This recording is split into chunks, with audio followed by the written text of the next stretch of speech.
langsung Pak Aris. Ada yang di sini satu, tidak apa-apa ini. Oke. Ini Pak Lardi sakit. Pak Mungkas itu kan, lo kok di situ tidak dapat kupon nanti. Ada yang namanya tadi yang di sampingnya itu banyak. Pak Haris atau siapa? Pak Haris. Pak Haris, monggo.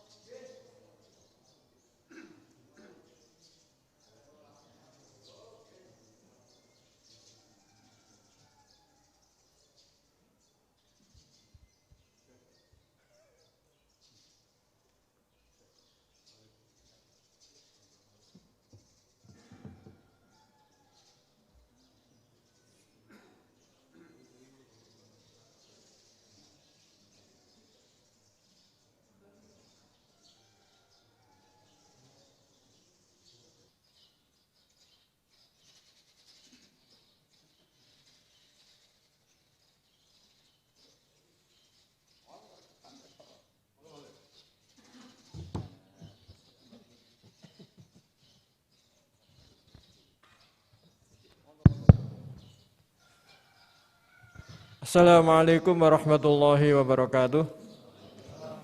Bismillahirrahmanirrahim. Alhamdulillahilladzi qail wa ma arsalnaka illa rahmatan lil alamin.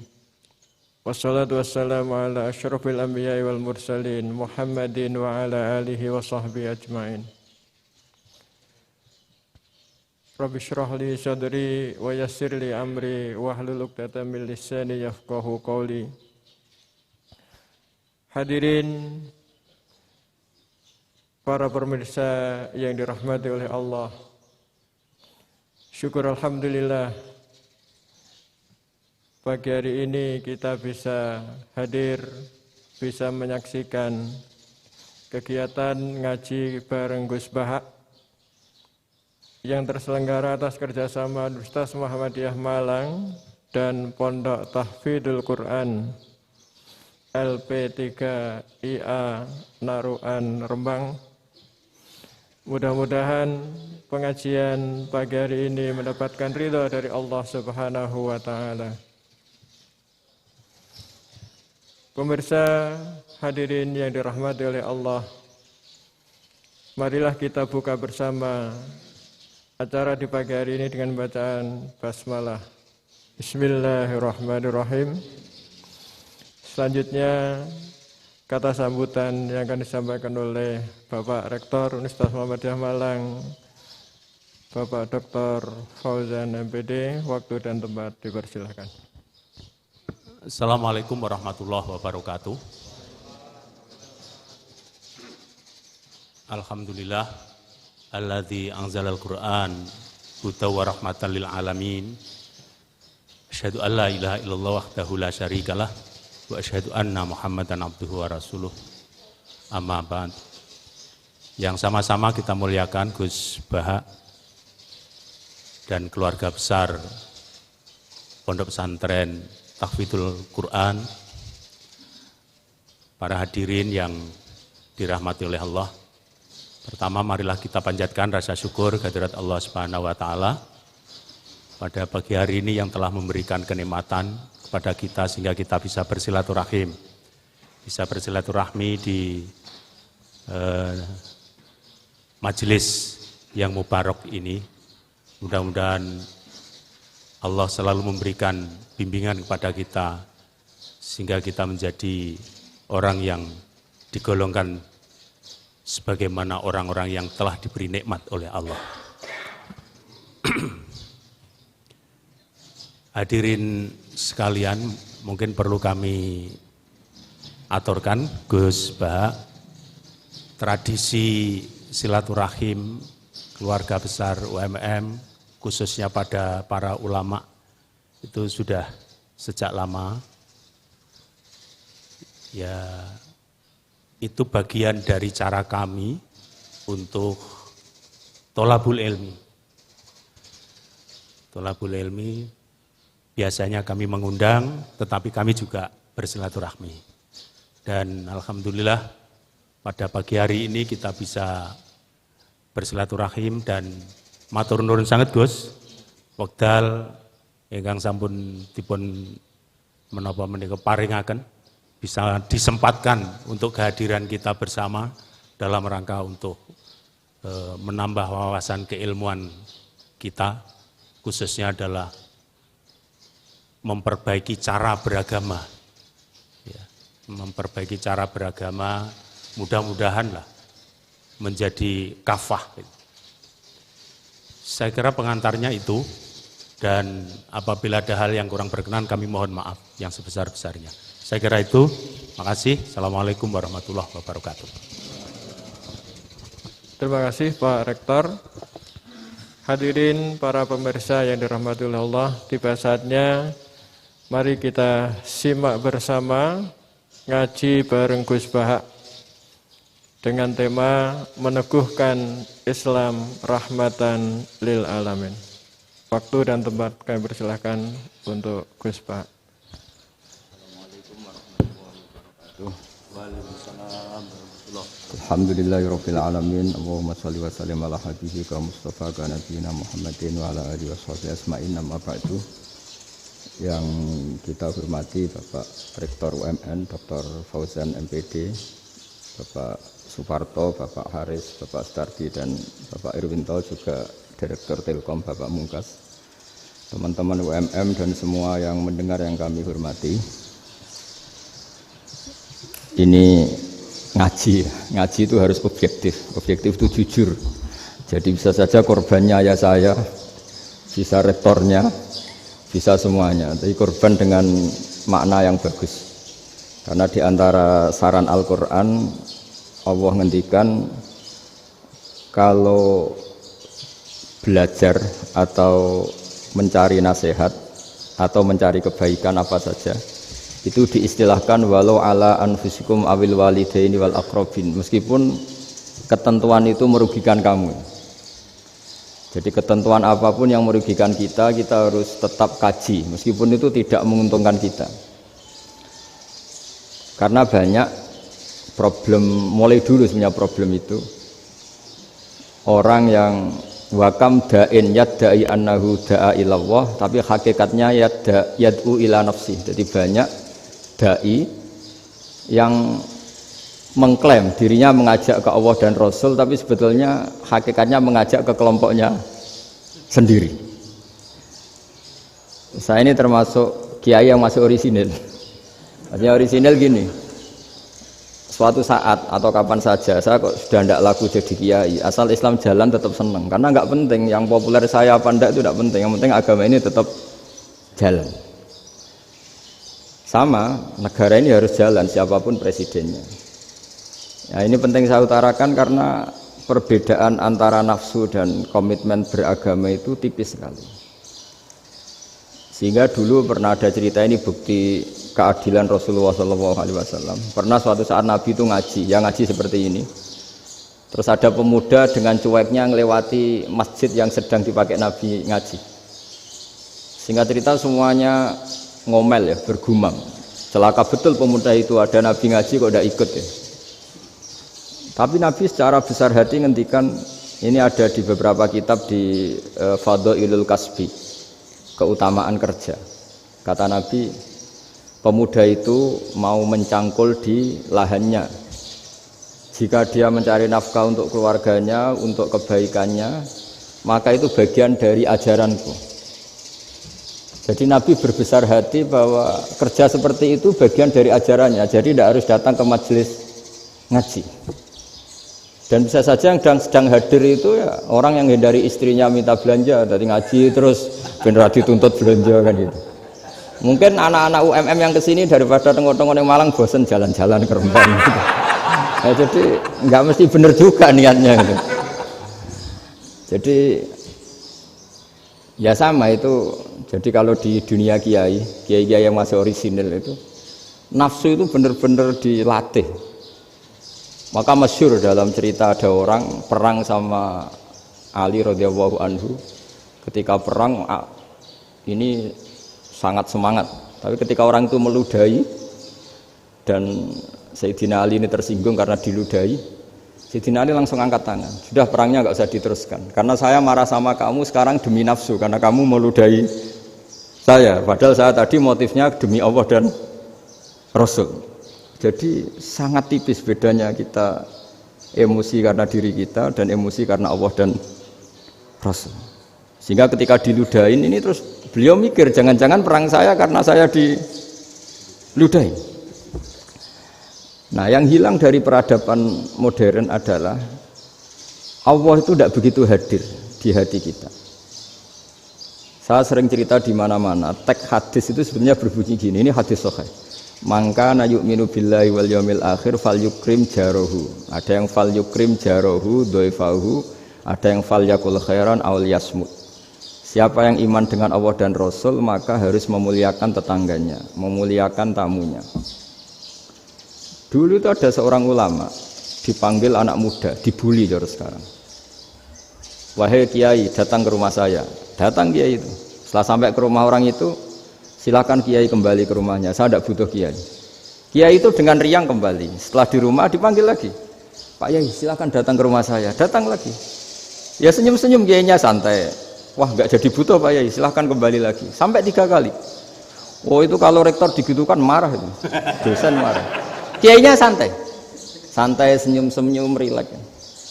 Ketika ditanya, kenapa Pak Yai tidak tersinggung? Jawabannya unik. Anak muda, saya ini senang sekali nuruti perintah Allah, disuruh menghormati tetangga. Sehingga ketika Anda manggil, ya saya datang. Ketika Anda nyuruh pulang, ya saya pulang. Saya senang sekali nyenengkan tonggo. Dan itu perintah Allah, jadi tidak ada hubungannya dengan kamu. Wah, pemudanya nangis minta dimaafin.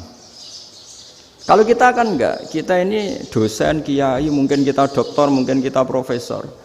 Tapi kita ini sering didikte oleh orang bodoh. Kalau orang bodoh itu jengkel, lo kita ya jengkel. Lo kamu jengkel, dijengkelkan orang bodoh itu namanya terdikte. Itu bodoh apa pinter? Wah itu tidak pinter sama sekali. Kalau betul-betul kamu pinter, hanya bisa didikte oleh Allah Subhanahu wa Ta'ala. Jadi antara hukum Allah apa? Wa ahsin man asa'a ilaika, berbuatlah baik sama orang yang berbuat buruk sama Anda. Itu dikteannya Allah. Kalau dikteannya orang-orang bodoh kayak dimangkel ben mangkel, terus kamu mangkel. Itu bodoh apa pinter? Nah, problem kita kekinian adalah wong pinter wong bodoh itu podo-podo bisa didikte oleh sekelilingnya. Sekarang wataknya perempuan seperti itu, wataknya anak-anak seperti itu, kita didikte. Anak-anak jengkelin kita mangkel, berarti kita didikte oleh orang bodoh. Makanya agama itu unik, kadang ngendikan wa ahsin man asa'a ilaika, kadang wasil man qata'aka, sambunglah orang yang memutus kamu. Karena dengan demikian kita hanya didikte oleh Allah Subhanahu wa Ta'ala, bukan didikte oleh hukum sosial. Cara Jawane nak ngapiki tangga sing apik akeh tunggale. Berbuat baik sama yang berbuat baik pada kita itu mbok orang fasik ya seperti itu, maling ya seperti itu, sama. Tapi kalau berbuat baik sama orang yang berbuat jelek sama kamu itu baru luar biasa. Dan memang teksnya hadis wa ahsin man asa'a ilaika, berbuat baiklah sama orang berbuat buruk sama kamu. Jadi nggak boleh orang didikte. Makanya ngaji di sini diantaranya saya akan cerita dalam sebuah hadis sahih, dalam hadis hasan yang diriwayatkan Imam Tirmidzi, ada kalimat dari Rasulullah SAW. Dawe Nabi, la takunu imma'atan taquluna in ahsanan nasu ahsanna wa in zalamu zalamna walakin watti'u anfusakum in ahsanan nasu an tuhsinu wa in asa'u alla tazlimu. Kamu jangan jadi orang yang mudah diombang-ambingkan oleh orang sekeliling kamu, yaitu kamu mengatakan jika orang baik ke saya akan baik, jika orang buruk ke saya juga akan membalas buruk. Itu namanya Anda didikte. Tapi berkomitmenlah kamu akan berbuat baik meskipun orang lain berbuat buruk. Nah sekarang logika sosialnya begini. Kalau di Indonesia itu ada 1000 kiai, ada 1000 profesor yang ingin membenahi Indonesia. Rata-rata orang awam itu semau gue. Terus mereka mendikte kita. Perilakunya agak simpatik, perilakunya jengkelin. Terus 1000 profesor ini ikut jengkel. Itu kira-kira jadi solusi apa goblok bareng? Sama 1000 kiai ini ikut jengkel, ini jadi solusi apa goblok bareng? Goblok bareng. Nah problem sekarang kita ini biasa didikte orang bodoh. Nah makanya ciri khas orang muslim itu kata Nabi, mangkana yu'minu billahi wal yaumil akhir. Jadi baik tetangga karena perintahnya Allah dan Rasul. Pentingnya apa? Bedanya karena berbuat baik ini perintahnya Allah, mbok tonggo apik lah kita tetap apik karena perintahnya Allah dan Rasul. Begitu juga dengan hubungan dengan istri, dengan anak. Mbok bojomu lagi cerewet lah ya tetap apik. Karena dengan cara itu kita hanya tunduk kepada Allah dan Rasul. Tapi kalau kamu, istri saya kalau baik ya saya baik, kalau enggak ya enggak. Berarti Anda didikte oleh perilakunya dia. Itu latihan, ya kalau dalam bahasa pondok latihan jadi wali itu yang paling berat itu. Nabi itu kalau sama orang munafik itu sabarnya Masya Allah. Padahal Nabi berso kalau orang itu orang munafik. Karena dengan cara seperti itu, bahwa kebaikan Nabi pada seseorang itu atas perintahnya Allah dan Rasul, bukan atas nama servis. Kalau Nabi hanya baik kepada Abu Bakar, itu mungkin orang bilang, wis adune wong Abu Bakar baik sama Nabi. Tapi kalau Nabi baik sama orang munafik, Abdullah bin Ubay bin Salul, itu kalau nggak perintahnya Allah dan Rasul itu nggak bisa. Nah ini cobalah berlatih seperti itu sehingga kita tidak mudah didikte. Ya saya ulang lagi nggak mudah apa? Didikte. Maka di antara kebaikan Allah dan Rasul adalah bahkan orang dolim saja diberi jatah rahmat. Makanya tadi seperti mukadimah yang dibaca Pak Haris tadi, agama ini rahmatan lil alamin. Orang yang dolim saja dapat jatah apa? Rahmat, apalagi yang soleh. Nah kemudian yang perlu dicatat, kenapa kita menjadi enjoy dengan Islam? Islam itu adalah agama yang tidak didikte oleh materi. Jadi kalau Anda ingin makan enak, mungkin kalau pikiran kebanyakan orang, anak-anak muda yang milenial, yang gaul, ingin makan enak ya makan yang disukai. Misalnya sate atau bakso Malang atau apalah. Kalau orang-orang yang jadi wali gak gitu cara berpikir. Ini yang masih orisinil. Ditanya, ini dunia baru kesulitan makanan, baru resesi. Cara makan enak gimana? Jawabannya lucu. Ya gampang, idamuhu alju. Idam itu lauk. Kalau kamu ingin makan lauknya paling enak apa? Alju. Kamu harus lapar banget. Sampai kalau puasa itu melihat tempe itu wah luar biasa. Tapi kalau kamu nggak puasa, air putih itu nggak menantang. Tapi kalau puasa, tempe air putih itu menarik dan Anda tetap lahap. Apa? Karena lauk terbaik adalah alju, yaitu lapar. Lah tapi kita ini enggak, kita ini kayak orang bodoh. Kayak orang bodoh tadi, profesornya makan nyaman ya kalau sesuai selera. Lah itu kan sama dengan anak-anak ABG. Anak ABG itu makan lahap ya kalau yang disukai. Lalu bedanya apa ABG sama profesor? Kalau cara berpikir masih sama kan itu. Kiainya juga gitu. Kiai makan enak kalau yang disukai, kalau enggak. Lalu bedanya apa kiai sama orang awam? Orang awam juga gitu, makan lahap ya kalau yang disukai. Nah ternyata perilaku kita ini yang pintar sama yang bodoh sama mas. Kalau kamu ingin berkasta lebih baik, itu cara makan enak itu apa? Idamuhu aljur. Lauk terbaik adalah karena kita sangat lapar. Makanya masyhur dalam cerita-cerita tarikh sirah nabawiyah, Nabi diberi hadiah, beberapa hadiah. Di antaranya ada yang diterima, ada yang enggak. Termasuk yang dikembalikan itu dokter. Ada seorang raja memberi hadiah Nabi dokter Tobit. Itu sama Nabi dikembalikan. Karena dokter ini sudah lama kumpul Nabi itu nggak pernah sakit. Akhirnya dokter ini putus asa, ini nggak perlu diobatin.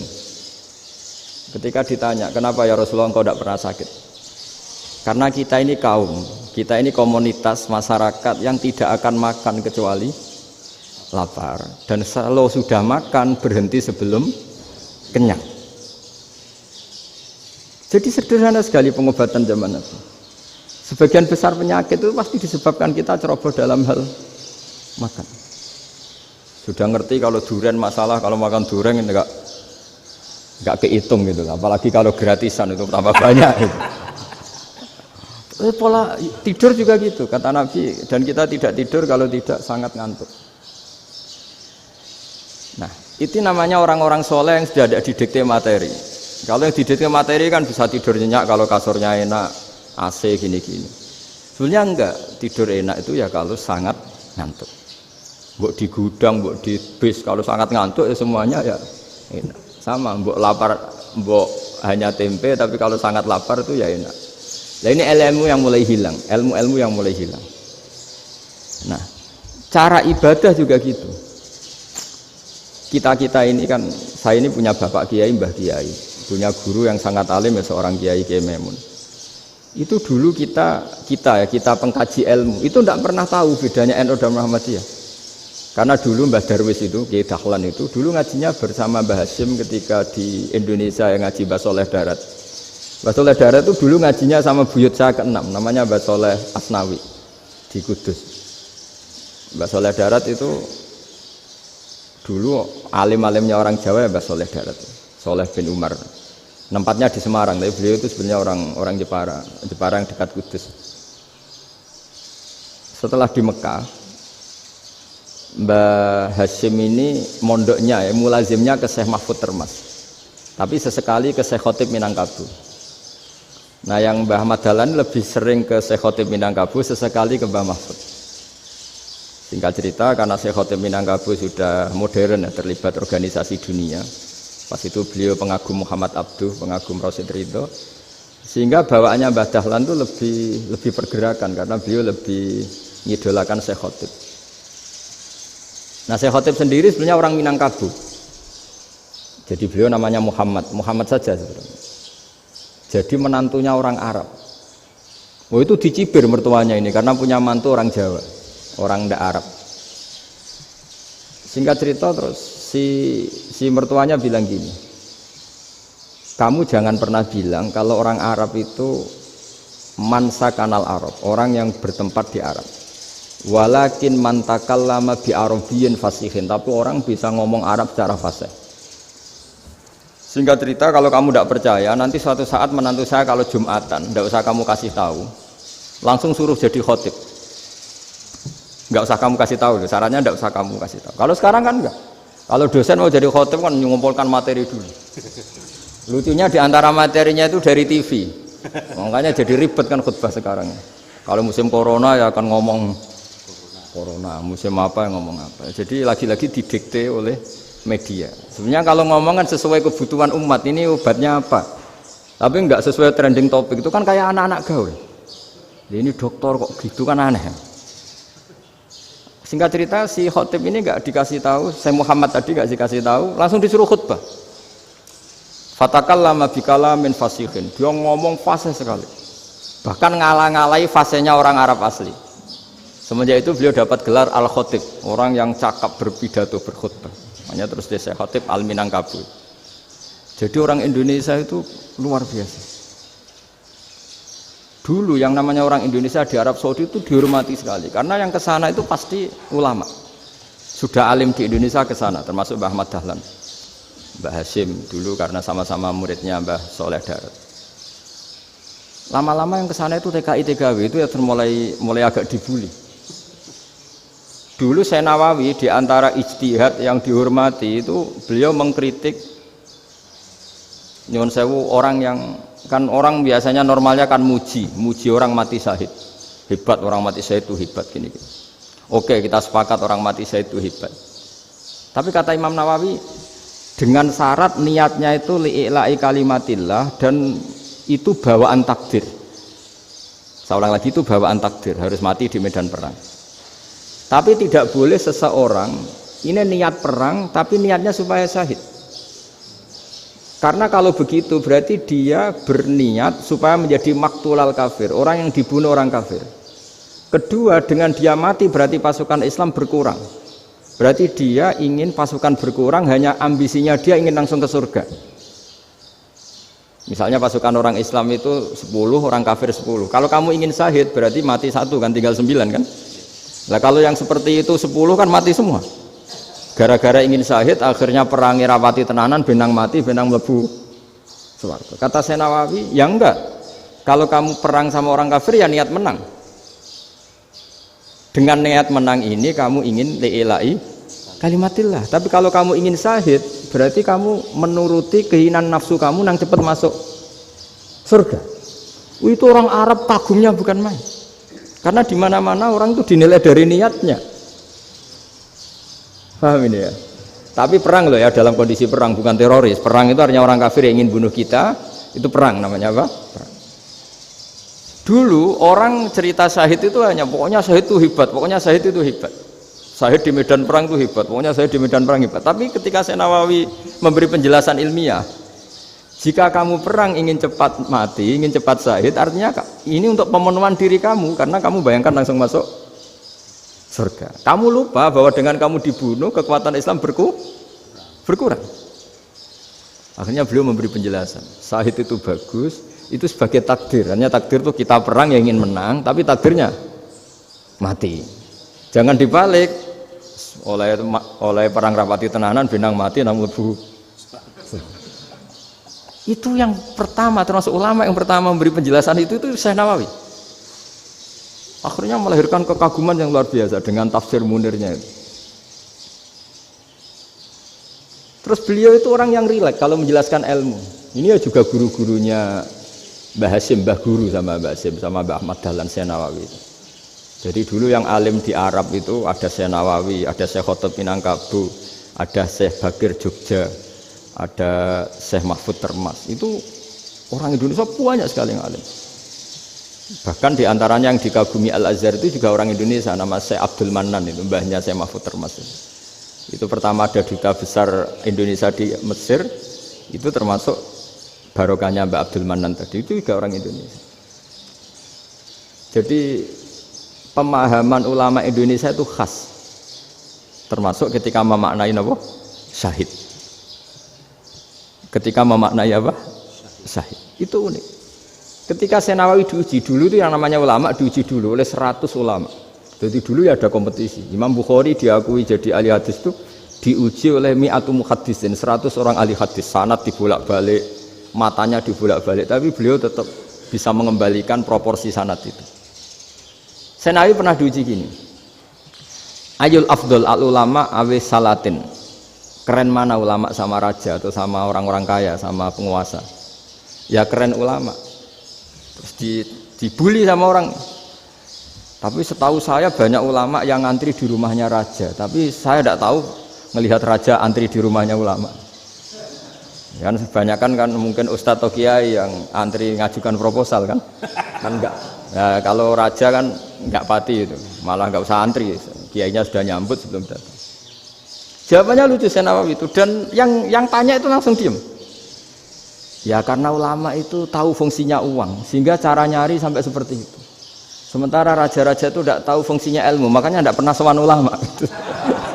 Sehingga jadi ya dianggap enteng saja. Ulama kan tahu fungsinya uang, tahu untuk pondok, tahu masjid. Sementara raja tidak tahu fungsinya ilmu. Jadi itu khas Jawa ya. Khas Jawa, khas Indonesia. Apa-apa yang menurut orang banyak dengan tanda kutip itu buruk atau baik, itu orang Jawa menafsirkan tuh gampang saja. Sehingga semenjak itu Jawa itu dipandang betul. Saya punya kitab namanya Qadhayal Haji wal Umrah. Itu terbitan Hayatul Ulya Arab Saudi, milik Wahabi.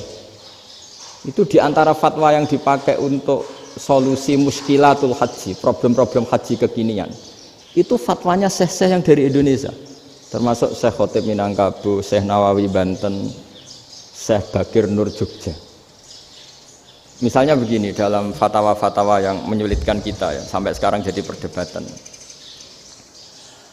Ketika Safa dan Marwah itu dengan batas tertentu, saya ulang lagi dengan batas tertentu, mau tidak mau atas nama kebutuhan, itu kan butuh perluasan. Karena kalau naik turun itu mudah disepakati ulama. Jadi misalnya gini ya, saya punya tanah seluas ini. Pasti orang akan mengatakan sampai bawah ya tanah saya, sampai atas tanah saya. Itu mujma' alaih, itu disepakati. Sehingga Nabi ngendikan al-Ka'bah min tuhumil ardi ilas sama Ka'batun. Ka'bah sampai ujung bumi, sampai ke aras semuanya Ka'bah. Sehingga tidak ada perdebatan ulama ketika Masjid Haram di tingkat, kemudian yang di atas sholat. Tetap dia menghadap Ka'bah. Tidak harus diluk melihat di bawah, enggak. Karena Ka'bah sampai langit. Sama, tanah Anda kamu tingkat sampai 10, enggak ada tetangga protes. Karena bawah sampai atas tanah Anda. Tapi kalau diperluas, tanah Anda kamu luaskan setengah meter saja atau 3 cm saja, iso geger mbek tonggo. Karena di mana-mana batas itu ya tadi, kalau atas bawah miliknya, kalau samping enggak. Pertanyaannya, perluasan Mina itu ke samping. perluasannya matof yang mas'ah itu juga ke samping. Geger kan ulama dunia. Bagaimana hukumnya mina jadid? Mina yang diperbarui atau mina yang diperluas. Itu diantara rujukan baik yang membolehkan maupun yang menentang. Itu ya syekh-syekh Indonesia. Itu orisinal tuh. Saya punya kitab orisinal terbitan Hayatul Ulya, kira-kira ya kemenaknya Arab Saudi kalau di Indonesia itu. Itu yang dirujuk dawuh Syekh Nawawi, dawuh Syekh Khatib Minangkabau. Karena apa? Ada logika khas Jawa. Misalnya begini. Meskipun saya tidak perlu fatwa mina jadid sah apa enggak, memang jadi perkhilafan ulama. Misalnya kampung ini dinamai Mina. Pertanyaannya gini, tanah yang di samping ini bisa milik Anda apa enggak? Ya bisa Gus kalau dibeli atau dihibahkan. Berarti tanah di samping Anda menjadi milik Anda karena ada proses pengambil alian lewat beli maupun hibah. Nah masalahnya ini negara itu berhak menganeksasi atau memasukkan ini sebagai Mina. Itu ulama Jawa kalau ditanya, alasannya apa? Fa innal muttasila bis-syai' hukmu dzalika syai'. Karena yang gantet, yang mutasil itu bisa dihukumi seperti sesuatu itu. Jadi kalau ini Mina, ya yang gantet Mina ini ya bisa dikatakan Mina. Beda dengan membuat Mina Malang Mina, wah itu tidak bisa, tidak mutasil kan? Itu enteng sekali ulama Jawa. Satu ya tentu karena kebutuhan, tapi asal masih al-muttasilu bihi, yang masih tanah yang masih mutasil dengan. Nah, ketika perluasan mas'ah antara sofa dan marwah kan misalnya ini batas luasnya sofa, ini batas luasnya marwah. Lalu atas nama kebutuhan, sofa marwah itu sampai sini. Sampai agak meluas ke sini. Itu geger Arab Saudi. Wah, ini gimana? Padahal tawaf itu harus antara gunung Sofa dan gunung Marwah. Sa'i itu ya. Tapi kalau istilah Quran memang tawaf sama-sama. Makanya apa? Inna Sofa al-Marwata min sya'airillah faman hajjal baita wa i'tamara fala junaha alaihi ayyat tawafa bima. Jadi kalau istilah sa'i di Quran itu masih tawaf. Karena harus ada, kalau bisa lah, bukan harus. Kalau bisa memang harus ada unsur muternya. Kita kalau sa'i kan dari sini Sofa sampai sini Marwah. Terus kan agak muter ke sini. Nah, kan agak membentuk lingkar, nah, makanya Quran tetap mengistilahkan apa? Tawaf. Jadi bukan sini ke sini terus sini ke sini kan enggak, tapi sini sampai sini terus muter kan, terus sini. Jadi antara setar dan selama ini prakteknya kan gitu ya. Sofa ngambil sini, terus ke sini, terus agak muter. Nah, karena ada unsur agak muter ini terus orang menyebut apa? Tawaf. Tapi itu bukan syarat sah, ini cerita ideal. Saya ulang lagi ya. Gunung Sofa itu puncaknya atau pucuknya kalau dalam bahasa Jawa itu ya hanya segini, ini sampai sini.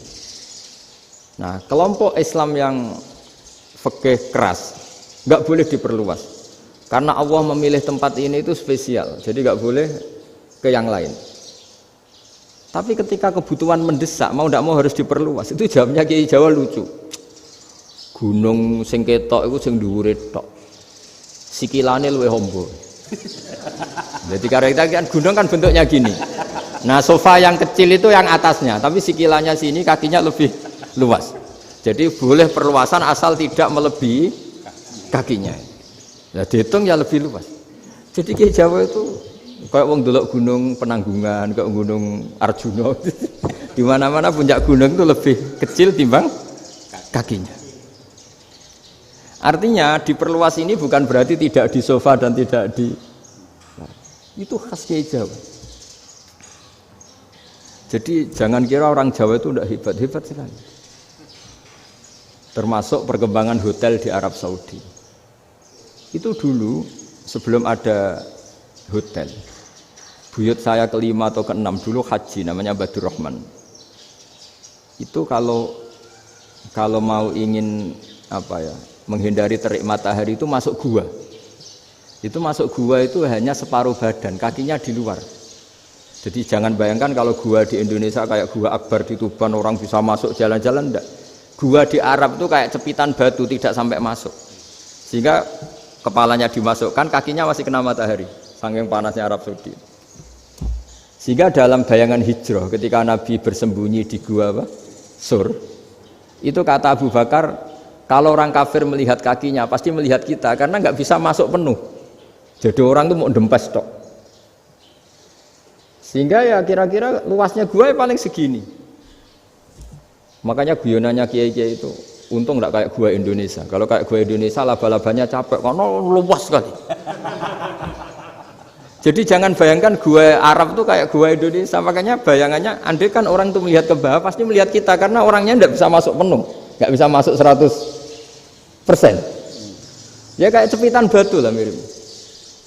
Itu kan mirip Gunung Uhud. Gunung Uhud kata Rasulullah nanti kalau kamu perang itu di atas, menang atau kalah di atas. Musuh biar di bawah. Dengan di atas kamu bisa manah. Jangan bayangkan kayak Gunung Merapi, kayak Gunung Penanggungan. Lah kalau Gunung Penanggungan manah ke bawah yang leyang kan. Jadi gunung di Arab itu kayak bukit. Ya sampean pernah kan ke Uhud itu ya sama ini aja tinggi ini kan. Lah ini yang ada, mulai ada mis. Makanya nerjemah itu susah di Indonesia. Karena jabal itu udah harus tinggi. Kalau tinggi nggak bisa manah dari atas ke bawah kan nggak ngefek kan. Sampai kalau ke Uhud gunungnya kan pendek sekali sehingga yang manah dari atas ke bawah ya kalau kena musuh ya celaka karena memang dekat. Ya kalau gunung Indonesia manah dari atas ke bawah yang ngeleyang nggak ngefek. Nah itu susahnya nerjemah bahasa Arab ke kita. Jadi apa ya, transkrip itu nggak gampang karena ada pengertian yang beda. Kita kalau bilang gunung itu tinggi sekali sampai banyak mahasiswa tersesat ya saking tingginya. Kalau orang naik Uhud nggak akan tersesat, wong ketok dari bawah itu. Nah ini pentingnya ngaji ya. Jadi akhirnya ulama-ulama Indonesia itu dipakai rujukan. Jadi mulai Mbah Hasyim, Mbah Ahmad Dahlan sampai era buyut-buyut itu masih orang alim. Lama-lama yang di Indonesia ini orang-orang yang bodoh. Sehingga orang Jawa kalau ke sana dibully, ya Jawa tak kulul khaya. Orang Jawa itu penggaweannya itu makan ular. Karena belut itu kalau di kamus itu persis ular. Dulu itu kan kamus tidak full color. Gara-gara gak full color, gambar belut sama ular itu sama. Belut itu belut sama ular kalau nggak full color gambarnya sama apa enggak? Sama. Terus orang Jawa itu kan masih banyak yang makan bajing itu apa? Ketupai itu. Bajing kalau digambar tidak full color sama dengan tikus. Gambar yang tidak warna. Hitam putih. Sehingga kita ini dibully pemakan tikus dan pemakan ular. Karena belut itu persis ular kalau digambar yang tidak full color. Sampai datang Syekhona Khalil, datang ulama ngarang kitab ya judulnya Al-Belut karena nggak terima bangsanya dinyek makan apa? Ular. Terus dikarang wal belut hayawanun bakhriyun terus ya isu fi kadza wa kadza itu beda dengan al-hayyah itu diterangkan mulai bisa nerima. Terus sistem hotel juga gitu. Sampai tanyakan dalam sejarah dulu orang Sedayu ada namanya Syekh Mukhtar. Syekh Mukhtar bukan bikin rumah besar yang siapapun orang Indonesia haji itu nempat di sana. Nah ini yang menginspirasi akhirnya ada hotel. Dulu Syekh Mukhtar hanya menyediakan untuk hujat-hujat Indonesia. Lama-lama jadi hotel. Nggak mau saya mau cerita. Kata Mbah Mun sering cerita. Kenapa wa ma arsalnaka illa rahmatan lil alamin, kata Mbah Mun, Allah itu pasti bikin ulama yang tidak produk Arab itu pasti ada. Kalau orang Arab jadi ulama wajar, bahasanya Arab, domisilinya di Arab. Tapi Allah akan selalu bikin ulama yang tidak bangsa Arab. Imam Ghazali itu Tus itu Persia. Imam Bukhari itu kira-kira kalau sekarang ikut Uzbek. Ya. Imam Bukhari itu kalau negara sekarang ikut mana? Uzbek. Kenapa demikian kata Mbah Mun? Karena Allah sudah ngendikan wa ma arsalnaka illa kafatan linnas. Manusia semua ini kena khitabnya Islam. Kalau tidak ada ulama yang dari berbagai negara, kesannya Islam itu hanya milik orang Arab Saudi. Makanya Allah selalu bikin ulama-ulama yang bahkan tidak Arab. Termasuk Imamul Muhaddisin, yaitu Imam Bukhari, itu orang Uzbek. orang Rusia lah kalau sekarang, ikut Uni Soviet dulu. Imam Ghazali itu orang Persia. Syekh Nawawi itu orang Banten. Karena Allah ingin memaklumatkan bahwa Islam ini untuk semua, sehingga orang yang tidak Arab pun bisa belajar Islam. Yang alimnya itu nggak kalah sama orang apa? Arab. Makanya ini PR ya. Kalau Gus Dah Ploso nanti ngendikan suatu saat orang belajar Islam itu bahkan orang Arab pun bisa belajar ke Indonesia. Kalau orang Indonesia bisa alim betul kayak dulu. Sekarang banyak liga antar ulama. Itu orang Indonesia pasti masuk. Ulama-ulama top dunia itu pasti orang Indonesia banyak yang masuk. Karena tadi ketika orang Indonesia baca kitab, itu orang Arab itu kagum, kok bisa ada bahasanya baca secara benar. Bukan sekedar bisa baca secara benar. Karena memang dilatih sedemikian rupa di pondok-pondok.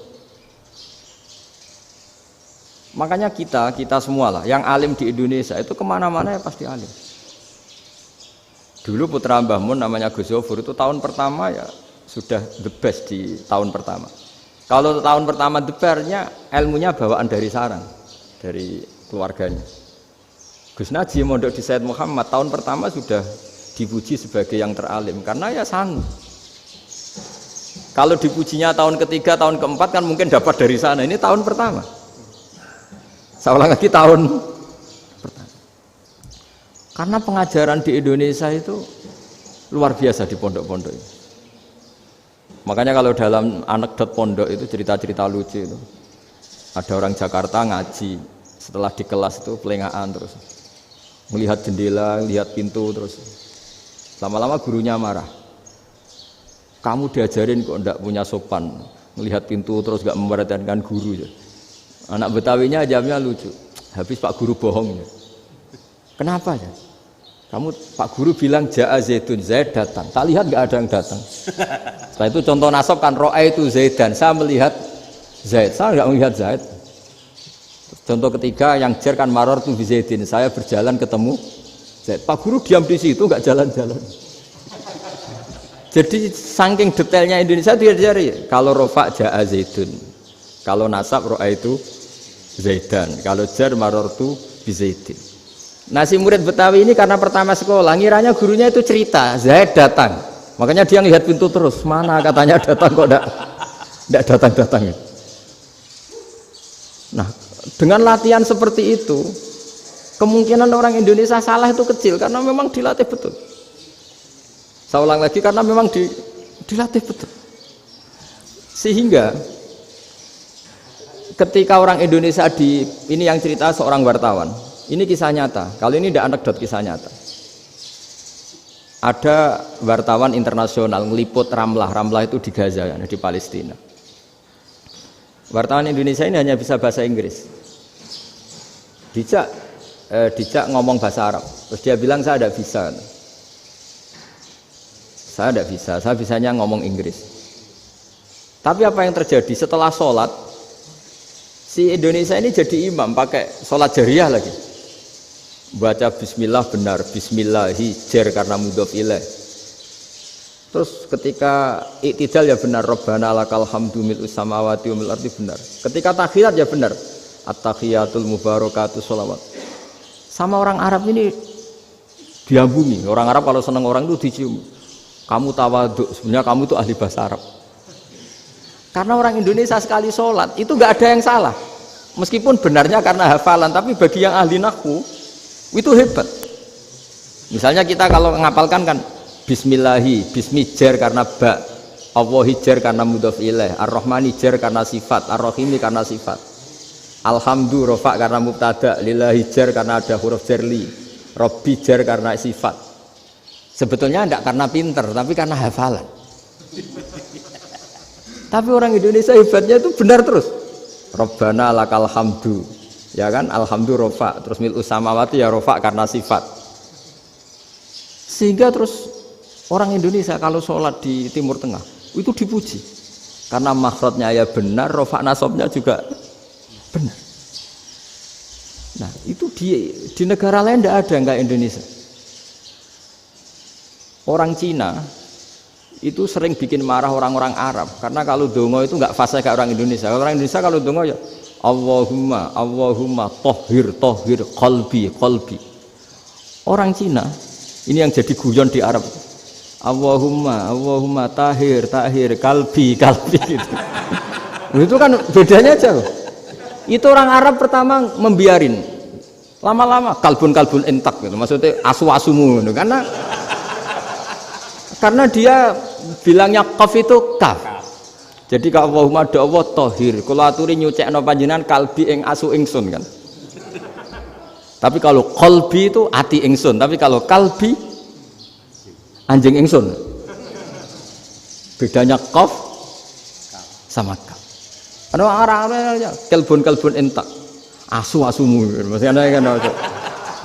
Tapi padahal orang Cina itu paling dilihat teksnya ya pakai qaf. Orang Indonesia enggak, mulai kecil dilatih sak fase-fase. Sampai ya sulit betul latihan Fatihah itu. Kalau di Kudus malah sampai 3 bulan Fatihah itu. Sampai at-tahiyyatu, kurang bersih. At-tahiyyat sampai gitu. Sampai ada cerita itu orang dipanggil maftuhin itu enggak melengak, harus maftuhin. Baru melengak.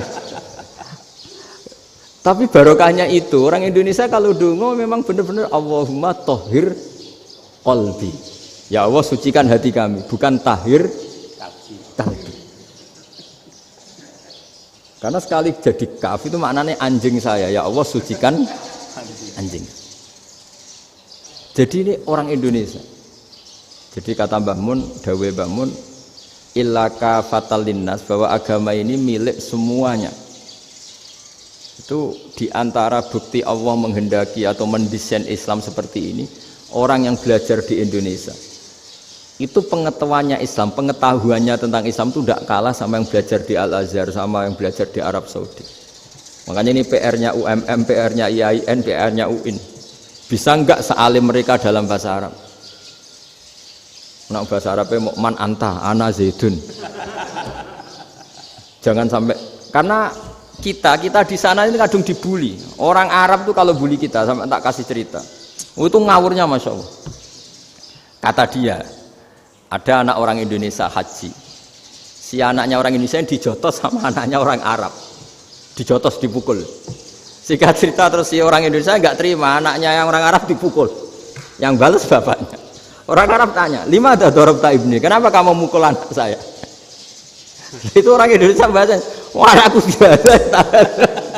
Jadi hanya bilang gitu. Artinya anak saya dihada ya maka tak ada. Bahasa Arabnya gitu. Anak saya dipukul maka saya balas mukul. Itu orang Arab mantuk-mantuk oh gitu. Paham? Suatu saat ada orang Indonesia itu sama orang Arab itu dilus-lus itu ya digini-giniin. Karena dia latihan bahasa Indonesia, latihan bahasa Arabnya itu masih mufrodat. Jadi kalau mengartikan yadun itu tangan, saro itu jalan. Jadi kalau jalan ya saro-saro. Roksun itu kepala, ana itu ingsun. Jadi karena dia nggak ngerti penggunaannya, itu bahasa Arabnya itu yadun anta. Jadi bukan yaduka tapi yadun anta. Berarti tangan kamu. Saro-saro itu jalan-jalan. Ala roksi ana yang atasnya sirah ingsun. Jadi mestinya yang benar kan yaduka saro ala roksi atau gitu. Tapi enggak dipotong-potong. Yadun tangan kan, anta kamu. Berarti tangan kamu. Saro-saro jalan-jalan. Roksun itu sirah, ana ingsun. Jadi di atas kepala saya. Orang Arab tertawa-tawa. Tapi paham. Kalau maksudnya seperti itu. Jadi kita ini dibully di Arab itu Masya Allah. Jadi akhirnya lahirlah ulama-ulama tadi yang saya sebut tadi. Bahkan pernah lama sekali ulama Indonesia itu jadi master di Arab Saudi. Yaitu Senawi Banten. Itu kalau orang sana bilang itu Sayyidu Ulama Il-Hijaz. Top-topnya ulama Mekah Madinah. Padahal beliau orang Indonesia. Dan dimakamkan di Ma'la itu dekat makamnya Sayyidah Khadijah. Karena sangat dihormati. Nah, di antara sebab dihormati adalah ketika orang memahami syahid, maknanya pokoknya maktulal kafir. Syahid itu adalah orang yang kalau perang itu mati di medan perang. Itu Imam Nawawi merinci secara detail. Kalau dia perang supaya tujuannya mati syahid cepat ke surga, berarti dia nuruti hadzun nafsi, ingin cepat ke surga. Tapi dia lupa bahwa dia dengan terbunuh pasukan Islam berkurang kekuatannya. Maka syarat perang yang benar adalah ya ingin menang. Di mana-mana perang ya ilahi kalimatillah, supaya kalimat Allah itu menang, jangan ingin kalah. Soal dia mati takdir, tapi jangan ingin mati. Wah, itu terus dikagumi. Ternyata memang, oh iya ya, kalau pasukan Islam 10, kafir 10, kita ingin syahid, berarti ya kalau orang ingin syahid kan terus mungkin perangnya tidak hati-hati, main ngawur saja terus kalah mati. Sudah apa, kalon satu kan, terkurangi satu kan. Nah kalau semuanya 10 punya niat gitu, nah itu Syekh Nawawi. Syekh Nawawi itu orang yang begitu gampang nerangkan Quran. Bahkan ketika orang Arab kesulitan ngartikan famathaluhu kamathalil kalbi intahmil alaihi yalhas au tatrukhu yalhas. Orang Tomak itu ibarat kayak anjing. Anjing itu kamu kasih makan ya tetap melet, menjulur-julurkan lidahnya, kamu ndak ya ndak. Imam Nawawi ditanya, "Ma wajhusibi?" Lalu wajah tasbihnya di mana? Beliau menjawab, "Fit Tomak." Jadi anjing punya dua sifat yang berlawanan. Di bab ilmu dipuji, nggak ada hewan yang mudah menerima ilmu kayak apa? Anjing. Sehingga Quran mengistilahkan wama alamtum minal jawarihi mukallibin. Hewan yang mudah diajari itu oleh Quran dibahasakan sudah menganjing. Karena anjing adalah hewan yang paling mudah apa? Diajarin. Itu diakui oleh Quran wama alamtum minal jawarihi mukallibin. Tapi dia punya sifat yang sangat buruk sekali, yaitu nggak pernah puas. Makanya ketika Bal'am bin Ba'ura, ada tokoh yang kedonyan ya, itu kalau diistilahkan Quran walakinnahu akhlada ilal ardi wattaba'a hawa famathaluhu kamathalil kalbi intahmil aliyal has atau tatrukhu yalhas. Jadi anjing punya dua sifat yang berlawanan. Di bab ilmu dipuji karena paling mudah diajarin. Itu saya pernah ke Malaysia, diceritain sama polisi Malaysia. Anjing itu saking cerdasnya itu bisa deteksi CD palsu sama CD bajakan, asli sama bajakan. Itu kan nggak kebayang. Kalau narkoba mungkin masih ada bau khusus ya, atau mesiu atau bom masih ada bau khusus. Ini enggak. Anjing itu dilatih ngecek CD yang asli sama yang palsu. Wah itu kebablas itu pinternya itu. Itu harganya itu 1 miliar lebih, paling mahal. Jadi mungkin bisa deteksi ini dosen betul apa abal-abal itu bisa. Itu kiai betul apa kiai pesanan itu mungkin bisa. Itu saya punya kitab namanya Al-Hayawanul Kubro. Itu cerita prestasi-prestasi hewan. Itu yang berkuras-kuras sampai berjilid-jilid. Itu ya cerita anjing. Nggak ada hewan sebaik anjing. Di bab itu ya, di bab sampai ya tadi ada anjing yang sangat loyal sama majikannya. Loyalnya Masya Allah, sopannya Masya Allah. Anjing itu mbok lama berbakti sama sampean, nggak mau tidur di ruang tidurnya sampean, dia tetap tidur di luar. Corong Jawa nggak ngelama. Suatu saat si raja ini minum, wisata minum. Pas mau minum diterjang sama anjingnya sampai tumpah. Kecewanya raja ini itu karena selama ini anjingnya sopan sekali. Sekedar ganggu di ruangannya nggak pernah, malah ini mau minum, minuman yang disukai diterjang anjingnya tumpah. Marah kan anjingnya di mana? Ternyata apa? Minuman itu anjing ini tahu kalau minuman itu beracun, diracuni oleh musuhnya. Itu saking hebatnya anjing sampai ketika ngawal rajanya itu tidak sekedar ada penjahat atau maling. Bahkan trik-trik kayak minumannya diracun oleh orang lain itu anjingnya tahu. Sehingga pas mau diminum diterjang sampai terus supaya nggak keminum. Makanya Quran istilahkan anjing itu apa? Wa ma 'allamtum minal jawarihi mukallibin. Hewan piaraan yang kamu ajarin nanti sampai sepinter anjing. Makanya Ashabul Kahfi itu ketika ngajak anjing tadi, beliau tidur, anjing itu tidurnya bil wasit, wakal buhum basitun zira'aihi bil wasit. Jadi dia tidur dalam posisi siaga. Loh coba anjing itu nggak pernah sekolah, karena dia posisi menjaga, tidurnya itu kayak siaga gini, bukan ngorok semadep ke atas terlentang, itu enggak. Andai kan dia tidur terlentang itu kan yang mau mengganggu kan, wah asune turu itu enggak. Dia tidur posisi siaga, makanya disebut lawit tolak ta'alaihim lawalaita minhum firaron. Kalau kamu melihat anjing itu pasti lari karena dia posisi siap merekam. Jadi tidur tapi posisi siap merekam. Jadi matanya tetap terbelalak kayak siaga. Padahal itu enggak diperintah, ya dia memang punya nalar untuk itu. Ini disebut wa ma 'allamtum minal jawarihi mukallibin. Dan dalam teori modern juga gitu. Tapi dalam hukum Islam yang dianut mazhab Syafi'i itu anjing tetap najis. Ya sudah najis ya najis, tapi ada mazhab lain yang mengatakan tidak najis. Tapi tidak usah ngurmat anjing, geger nanti kalau rektor kampus punya anjing. Tapi ilmu itu bagus untuk kelangenan kadang. Andai kan tidak ada mazhab Malik, maka kita kesulitan menceritakan Ashabul Kahfi yang hewan piaraannya itu anjing. Tapi misalnya anjing disucikan, kita juga nanti susah menjelaskan hadis Nabi malaikat itu tidak masuk rumah yang di situ ada apa? Anjing. Maka ilmu itu, makanya kata Imam Sa'roni, sebagian ilmu itu memang kelangenan, tapi nggak boleh jadi praktek. Tapi harus ada. Misalnya begini, contoh paling gampang.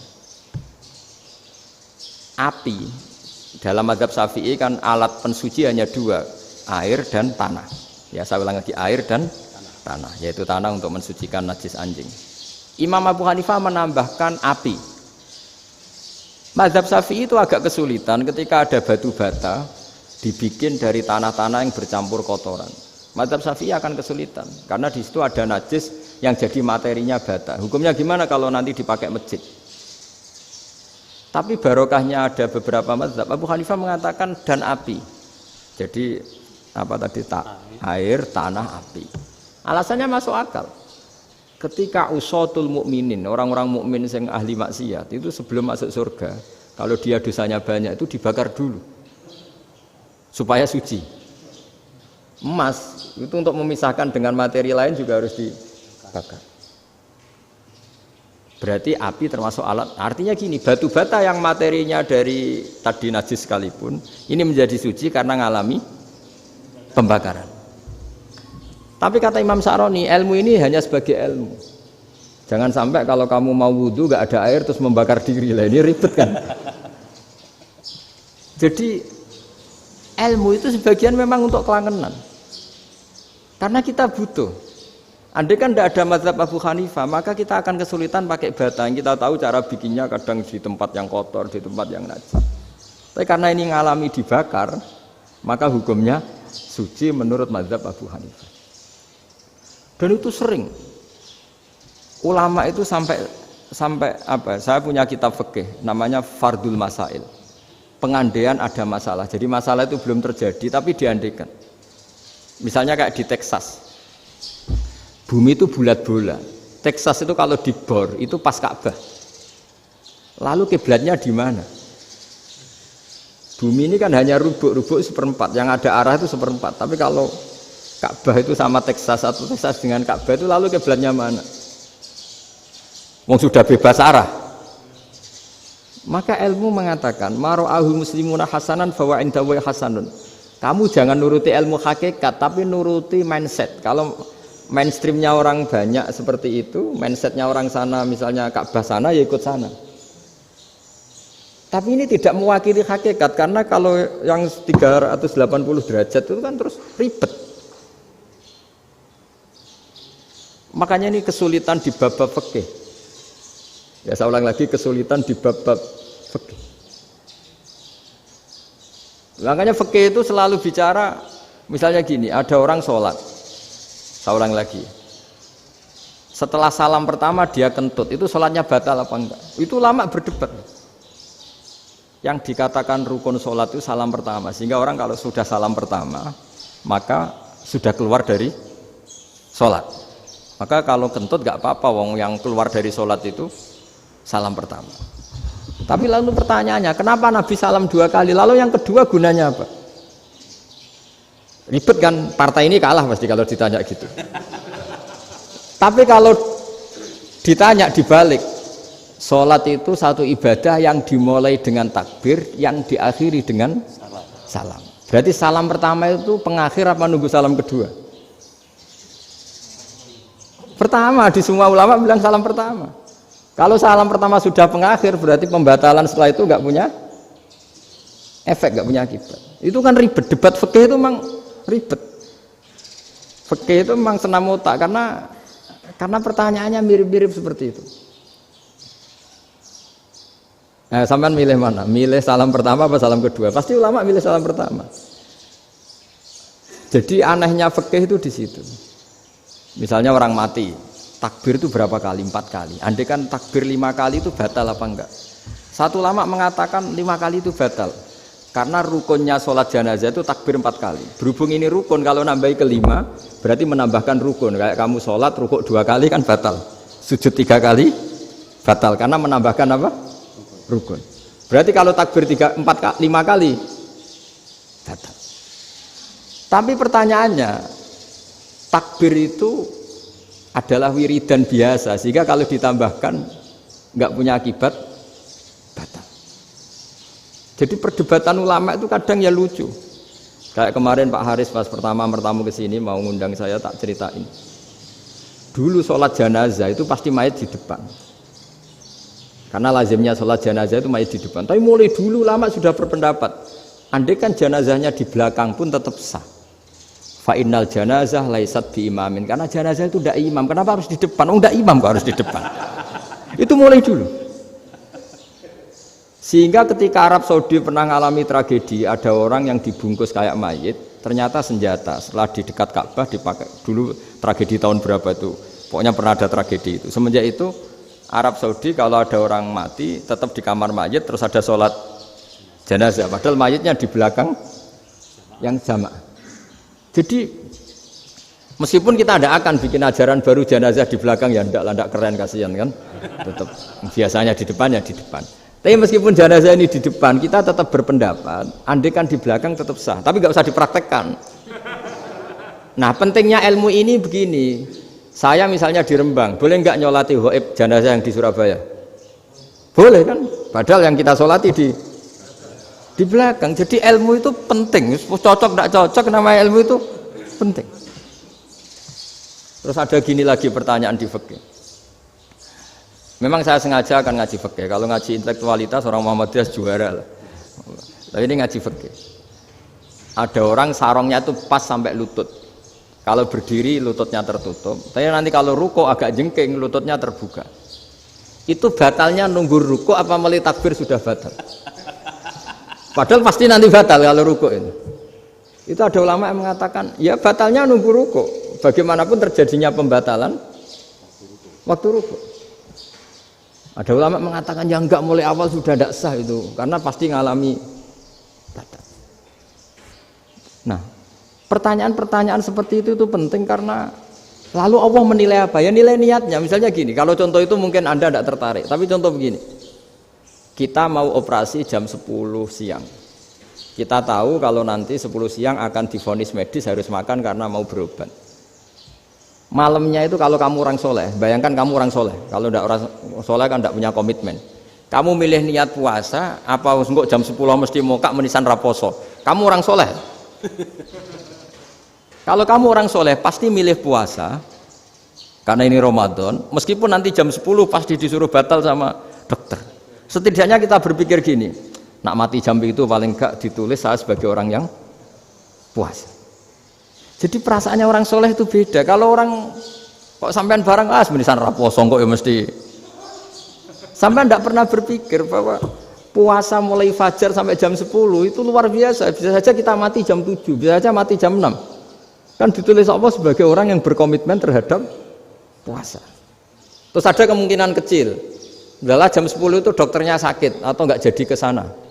Berarti kamu kan nggak jadi buka. Kan ya mungkin juga. Sama yang tadi.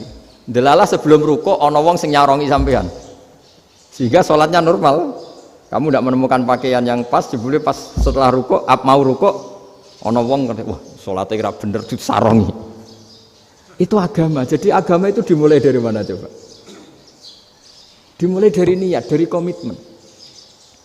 Nah, sekarang kelirunya kenapa ada garis keras? Agama itu dimulai dari keinginan ideal. Itu yang mulai itu ada orang-orang garis keras. Agama ini enggak, agama ini dimulai dari niat. Sampai ada kaidah agama la yudraku kullu la yutraku kullu. Kalau tidak bisa ideal jangan ditinggalkan sama sekali. Tapi orang enggak, sekarang bayangkan Islam itu ideal. Pemimpinnya ya soleh, masyarakatnya soleh, enggak ada maksiat, enggak ada apa. Nan apa ilmu? Kalau secara ilmu mulai dulu ya ada orang dolim, ada orang soleh. Nabi kurang baiknya. Di angkatan itu ya ada orang munafik. Sehingga ulama itu sudah berpendapat ideal itu piye? Zaman Nabi saja ada orang apa? Munafik. Itu ilmu. Kalau nuruti kelangenan inginnya dunia ya steril, enggak ada maksiat, enggak ada. Dan agama itu diciptakan Allah itu memang unik. Calon Nabi misalnya, Nabi Musa itu sing rumat Fir'aun. Ketika Nabi Muhammad lahir sing ribet manitia ini Abu Lahab. Ora dosen UMM. Coba. Karena Allah ingin memaklumatkan ke kita bahwa agama ini akan hidup di kondisi apapun. Asia, istrinya Fir'aun itu termasuk mukminah yang dipuji Quran. Padahal dia bukan istrinya pengurus NU atau pengurus Muhammadiyah, istrinya Fir'aun. Tapi itu pelajaran bagi kita bahwa orang-orang baik itu tidak harus di lingkungan yang baik. Masjid paling makmur itu kadang di dunia mungkin ya jangan bakas Mekah Madinah itu karuan. Mungkin di antara masjid yang makmur justru yang di Kanada, di Amerika mungkin. Karena merasa minoritas itu perpustakaannya ada, kajiannya ada. Tapi banyak masjid di daerah pesantren yang malah sepi. Karena kiainya tahu jamaah di masjid itu wajib. Itu ada daerah pesantren, saya ulang lagi ada daerah pesantren. Didikon pengajian, monggo nekani pengajian, maca selawat ning omahe ganjaran padha wae. Ribet kan? Mau dibantah itu benar. Mau dibiarin ngerusak tatanan. Jadi saya mohon sekali ya, jadi ilmu itu diperbandingkan supaya perbedaan-perbedaan itu biasa. Dulu Imam Malik itu punya murid namanya Imam Syafi'i. Itu dalam banyak hal. Itu perbedaannya tajam sekali. Ya saya ulang lagi, dalam banyak hal itu perbedaannya tajam sekali. Misalnya begini. Ini terakhir percontohan saya fikih, nanti dikaji sendiri. Ada seorang A'rabi, Ja'a A'rabiyun. Ini di hadis sahih diulang-ulang di semua Al-Kutubus Sittah ada peristiwa ini. Ja'a A'rabiyun ila Rasulillah sallallahu alaihi wasallam faqala ya Rasulullah ahlaktu. Qala wa ma ahlakaka? Qala wa qatu imraati fi nahari Ramadan. Ya Rasulullah, saya ini orang yang rusak. Kenapa? Saya ini hubungan intim sama istri saya ketika masih siang Ramadan. Singkat cerita orang ini dihukum berat sama Nabi. Hukumannya adalah karena dia membatalkan puasa ketika dengan hubungan intim. Sama Nabi dihukum, kamu harus merdekakan budak. Wah, tidak mampu ya Rasulullah, saya tidak punya budak. Jadi ini bukti bahwa agama ini sangat sosial sehingga sebagian kafaroh harus memerdekakan budak. Kamu kalau gitu puasa 2 bulan. Yang baru puasa 2 hari aja kecelakaan malah disuruh puasa 2 bulan. Ya sudah kamu ngasih makan 60 orang miskin. Saya ini orang paling miskin. Kok jadi sudah miskin agak hiper lah orang itu. Poso-poso kok gitu. Itu kata ulama kalau orang Jawa enggak mungkin makanannya tempe mendoan, enggak mungkin itu. Di Jawa itu nggak mungkin lah ada orang batal puasa karena hubungan intim. Ada istrinya nggak cantik, cerewet, sang lanang mangane mendoan. Itu tidak mungkin, kecelakaan itu tidak mungkin. Tidak mungkin itu. Tapi kalau Arab mungkin karena makanannya daging. Singkat cerita, terus pertanyaannya gini.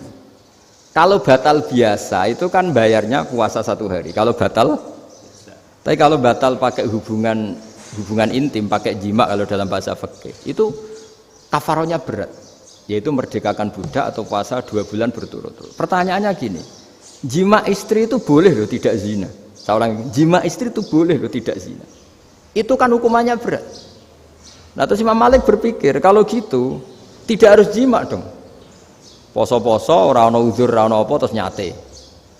Esuk mangan bakso tanpa ada alasan syar'i. Hukumnya harus sama dong, karena jima hukumnya boleh, berarti semua iftar, semua pembatalan puasa yang tidak ada udzur syara' maka hukumnya sama, yaitu sanksinya sama. Masuk akal enggak? Masuk akal dalam mazhab Imam Malik. Dalam mazhab Syafi'i enggak.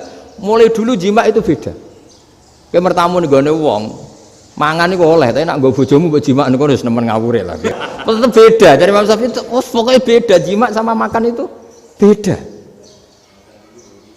Lah ya terus lah. Setelah itu terus ada pertanyaan. Bagaimana kalau makan dulu baru jima? Ribet kan? Makanya itu sampai dibabkan Kitabul Khilafil Fiqhi, bab merekayasa fikih. Makanya itu perdebatannya orang Hanafi sama Imam Syafi'i juga sama. Ada orang jam segini lapar sekali, kalau langsung makan kan kena sanksi. Ya pergi aja dulu, pura-pura ngaji ke Gus Bah gitu. Nanti kan jadi musafir kan? Wah itu sudah boleh itu kan? Musafir. Padahal enggak. Memang dia pergi itu karena supaya bisa makan. Mau nggak kepikiran ngaji kok tahu-tahu ingin ngaji. Mumpung Ramadan nah. Nah makanya dibabkan. Apakah boleh merekayasa fikih? Tapi fikih bisa apa coba? Dengan status kamu musafir, ya memang boleh iftar, boleh berbuka. Nah itu terus jadi terus perdebatan ulama menyangkut fikih. Karena memang masalah furu'iyah. Sehingga termasuk perdebatan kita dalam perilaku. Misalnya adat orang NU kalau habis salam itu menghadap ke kiblat karena arah terbaik itu kiblat. Tapi sebagian orang Muhammadiyah atau mungkin semuanya menghadap ke makmum. Itu memang teks hadisnya itu kita yang meneliti hadis itu semua syarah itu berdebat. Nabi memuji kiblat itu arah terbaik, oke. Tapi di bab itu Nabi itu aqbala alaina, menghadap ke kita. Lalu pertanyaannya, kenapa menghadap ke kita? Ada mengatakan karena Nabi memang punya tradisi kadang ngendikan. Ya tentu dulu istilahnya tidak kultum, nggak ada istilah itu dulu, 7 menit itu nggak ada. Tapi ada ulama yang analisis begini, termasuk kitab Fathul Bari. Nabi itu tokoh sentral, taruh lagi Nabi itu tokoh sentral. Ini kata kitab Fathul Bari, bukan kata saya. Nah orang-orang yang imamu qaumi, orang-orang yang jadi imam di daerah masing-masing, tetap kalau sholat itu ikut Nabi. Ikut Nabi setelah salam langsung pulang. Jadi sebetulnya salam langsung pulang itu ya ada sejarahnya karena dia mau jadi imam di daerahnya. Nah, tidak kebayang kalau Nabi itu madhep kiblat. Kalau Nabi madhep kiblat, orang yang masbuk yang barusan datang pasti langsung usolli misalnya fardhu isya'i misalnya. Terus makmum Nabi, padahal Nabi sholatnya sudah selesai. Jadi intinya gini kata Fathul Bari. Imam setelah salam itu harus bikin gerakan atau omongan atau apa saja yang menunjukkan kalau sholatnya selesai.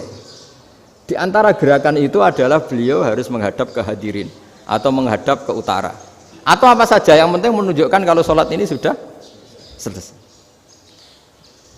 Itu fikih. Jadi fikih itu cara menganalisis itu memang unik. Karena kalau Nabi tetap seperti itu, posisi pancet seperti itu, maka orang yang baru datang mengira Nabi masih sholat. Nah, pertanyaannya kalau mereka sudah takbir, malah sholatnya tidak sah. Kenapa tidak sah? Menggantungkan sholat atau mengikatkan sholatnya dengan orang yang sudah tidak sholat. Jadi menjadikan orang yang nggak sholat sebagai imamnya kan nggak boleh. Maka Nabi harus memaklumatkan dengan gerakan itu bahwa beliau sudah tidak sholat. Karena orang datang dari berbagai daerah. Jadi nganalisis fikih, fiqhul hadis namanya. Itu ulama itu mau tidak mau debat karena pertanyaannya itu kenapa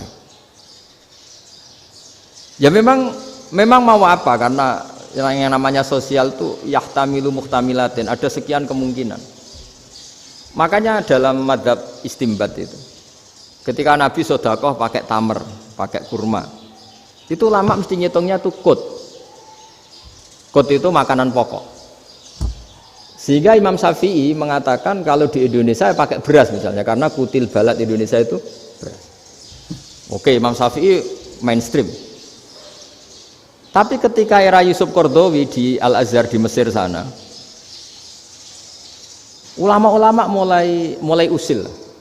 Sama sih ingat Mbah Mun sering gojlokan, lah iya petani gabah, petani padi wis melarat wajib zakat. Petani cengkeh, kakao, suga-suga wajib zakat hanya karena yang ditanam tidak makanan pokok.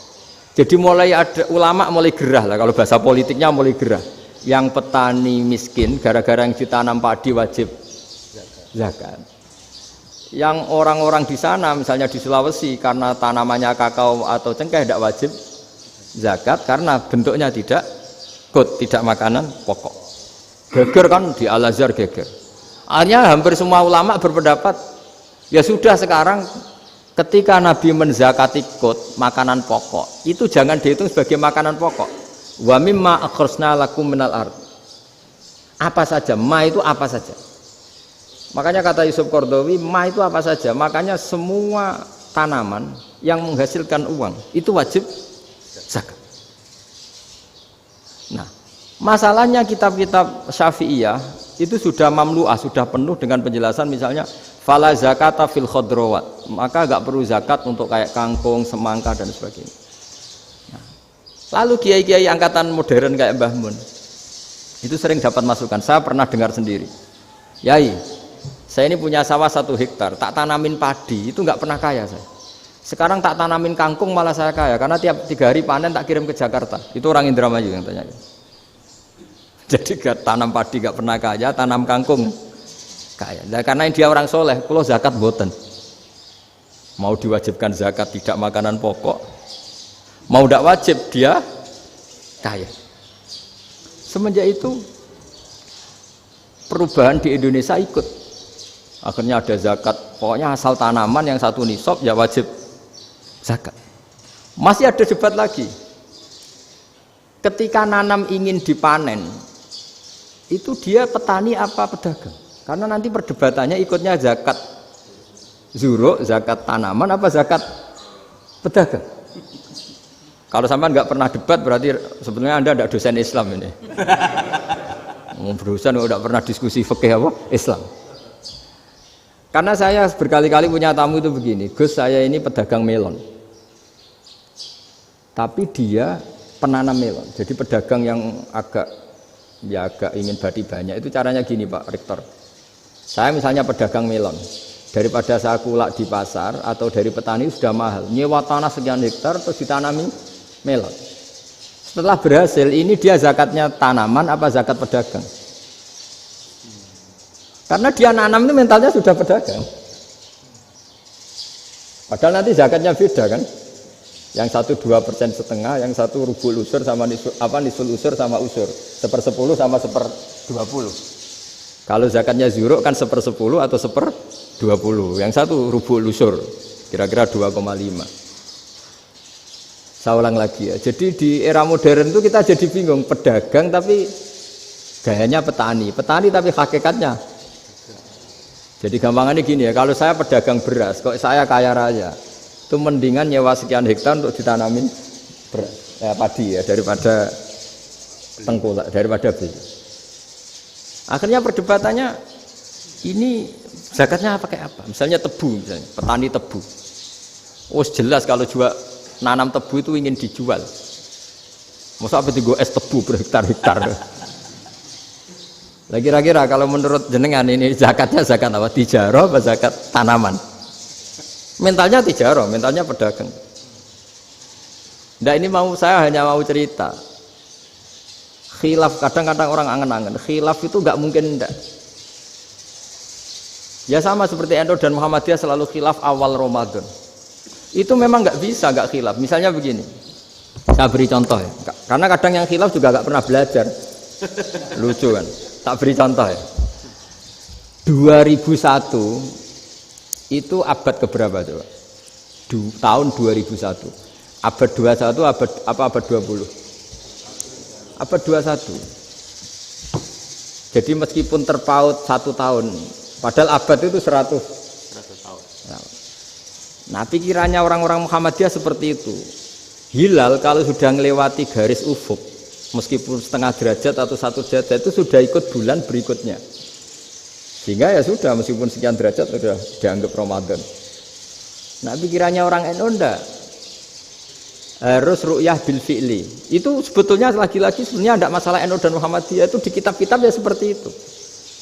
Kita ini enggak biasa goblok ya, artinya kita yang keluarga kiai tahunya kunut mazhab Hanafi, enggak kunut mazhab Syafi'i, tapi tahu-tahu ini mazhab NU, ini itu aneh itu menurut kita ini anggap apa? Mana ada Muhammadiyah jadi mustahid, mana ada NU jadi mustahid. Jadi sebetulnya orang tahu semua lah kalau Abu Hanifah itu tidak kunut, Imam Syafi'i itu kunut. Imam Syafi'i pernah main di masjidnya Abu Hanifah ya tidak kunut, ditanya kenapa tidak kunut? Jenengan itu presiden kunut, tidak sanggup mati Abu Hanifah. Dulu dia biasa aja. Sekarang geger, ya karena tidak punya kegiatan. Sebenarnya itu nggak masalah, mulai dulu biasa. Saat teruskan ya. Nah, menurut mayoritas ulama nunggu ru'yah bil fi'li. Ru'yah bil fi'li itu gini. Mata telanjang bisa melihat karena agama ini menggantungkan perintah itu sama melihat. Kalau kamu tidak melihat itu bagaimana kena hukum? Ibaratnya gini, Pak Rektor datang ke rumah saya tapi saya nggak tahu. Kena nggak saya hukum harus menghormati? Dia datang nggak sembunyi-sembunyi. Saya kena hukum harus menghormati ya kalau melihat, kalau enggak ya enggak. Tapi Pak Rektor tetap bilang, tapi saya hakikatnya datang, jadi saya datang itu. Itu kan ribet. Akhirnya ya sudah, itu nggak ada khilaf sampai mati ada khilaf karena yang satu menggantungkan hukum itu digantungkan sama tahu. Kalau tidak tahu ya, misalnya baju saya ini hakikatnya ada najis, pas sholat saya tidak tahu. Sholat saya sah apa enggak? Sah. Karena hakikatnya, ya memang saya tidak tahu. Tapi hakikatnya ada najis apa enggak? Ada. Ya sudah, itu sama-sama masuk akal. Ada lagi khilaf yang senam otak. Fasyamu salasati ayamin fil haji wa sab'atin idza raja'tum. Singkat cerita ada satu pelanggaran haji yang kata Allah kafarohnya itu puasa 3 hari sama 7 ketika kamu pulang, idza raja'tum, ketika kamu pulang. Dalam mazhab Syafi'i yang namanya pulang itu yang haji sudah sampai rumah. Di mana-mana pulang itu ya sampai rumah. Dalam mazhab Abu Hanifah enggak, ketika orang sudah balik kanan dari Arab Saudi, dari Mekah, ya namanya sudah pulang. Misalnya gini, ini Pak Rektor pamit saya, Pak Haris. Gus, Pak Haris mana? Ya sudah pulang kata saya, padahal sampai Pandangan, sampai Tuban. Tapi bagi keluarganya, belum pulang. Lalu idza raja'tum ketika pulang itu bahasanya siapa? Bahasa istrinya apa bahasa yang ditamoni? Kamu ditamoni orang, terus tamunya mana? Sudah pulang. Tapi tanyakan istrinya, belum pulang. Jadi khilaf-khilaf gini kok jadi geger itu kan goblok banget maksud saya itu. Jadi biasa, gini itu biasa. Jadi ya karena memang ini bukan masalah akidah, ini masalah furu'iyah, masalah fikih itu masalah furu'iyah. Mau tidak mau harus beda. Misalnya di sholat juga gitu. Wa ayu qu'udin qu'adal musolli sokhat sholatu. Duduk dengan gaya apapun itu sholatnya sah. Sehingga sampean kalau haji atau umroh, orang Arab itu jenenge duduk ngenak awak di kursi. Duduk sopan ya hanya orang Indonesia loh. Kalau sholat itu masih duduk ala orang tahiyat. Kalau sampean di Mekah, duduknya pakai apa coba? Kursi ya? Oh enak sholat duduk. Karena memang takbirnya di fikih dengan duduk gaya apa saja sah. Makanya sengenak awak duduk di kursi. Ribet kan? Mau tidak disahkan itu namanya duduk. Mau disahkan masa iya sowan Allah kok duduk santai-santai gitu. Tapi mau apa? Ini fikih. Biasa orang lagi ini fikih. Fikih itu ya sudah ini fikih. Makanya kalau ulama berdebat misalnya Abu Hanifah berpendapat sholat itu wajib baca Fatihah apa asal Quran. Dalam mainstreamnya ya Fatihah karena la sholata liman lam yaqra bi Fatihatil kitab. Tapi cara Abu Hanifah enggak. Faqra'u ma tayassara minal Quran. Bacalah apa saja yang mudah bagi kamu. Asal itu Quran. Sementing gak gending Jawa, gak nyanyi lah gitu. Ya sudah mau apa coba? Jadi ya susah memang kalau fikih itu ya sudah seperti itu. Ada lagi yang masih ekstrim misalnya. Yang namanya menyembelih hewan itu gimana coba? Dari hidup ke mati, apa pasti mati disembelih? Cara mazhab Imam Syafi'i yang namanya menyembelih itu penyembelian harus menjadi sebab kematian. Itu yang sah. Seorang lagi penyembelian menjadi sebab kematian yang syar'i.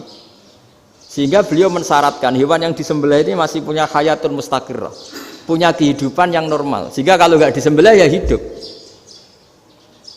Sehingga kalau ada hewan ketabrak truk kejet-kejet, mesti mati nih buat sembelih. Itu nggak sah, karena nggak usah disembelih ya wes mati kan. Karena ini hanya nunggu koordinasi Israel kan, dia kejet-kejet itu kan prosedur itu. Tapi tidak disembelih pun mati. Tapi cara mazhab Malik enggak. Pokoknya anggere jek duwe nyawa jenenge kewan urip. Dengan kamu sembelih berarti matine mergo mbok sembelih.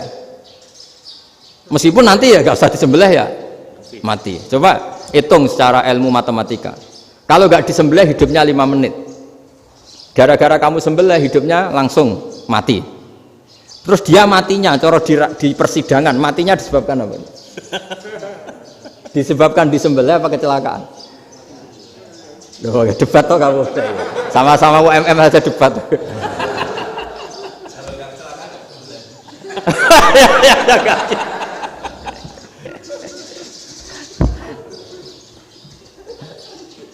Loh, saya pernah mas ngalami nyata itu. Saya jalan-jalan sama anak saya pakai motor. Sampai di jalan raya gitu ada ayam jago ketabrak mobil, kejet-kejet.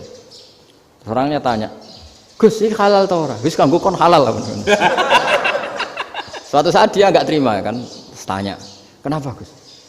Ya nak kiai ra pantes, masuk kewan mesti mati nih tak sembelih. Nak kiai pantes kata. Karena aku tahu kamu tuh gak kiai, mesti motifnya itu mergo jago, jajal cilik gak putak kokno. Ada kan ayam itu bayi kan gak ditanyakan, kejet-kejet mati rak lah, wong cilik wae. Tapi masalahnya ini kan jago, eman itu. Tapi secara fikih pertanyaannya tadi, hewan yang sudah tidak punya hayatun mustaqirrah, dia hanya punya al hayat al ittiroriyah, dia punya harokah ittiroriyah, dia mati kejet-kejet memang prosedur mati harus seperti itu. Mbok kecelakaan kayak apa, kalau mati kan kejet-kejet dulu. Nah ketika kejet-kejet ini pertanyaannya ini kan hidup apa mati namanya? Enggak, namanya hidup apa mati? Pas kejet-kejet itu hidup. Cara Imam Malik itu hidup. Ya sudah, kalau hidup disembelih ya halal. Karena misalnya nanti kalau nggak disembelih matinya kan 2 menit lagi, gara-gara disembelih mati sekarang. Tetap penyebab kematian itu nyembelih. Penyembelian ini sebab kematian. Tapi kalau Imam Syafi'i enggak, cara berpikir wes nemen, paling roh besok kaget langsung mati. Kalau gitu berarti kamu nyembelih barang mati. Jadi fikih itu kadang unik. Makanya ketika ngitung fikih itu unik ya.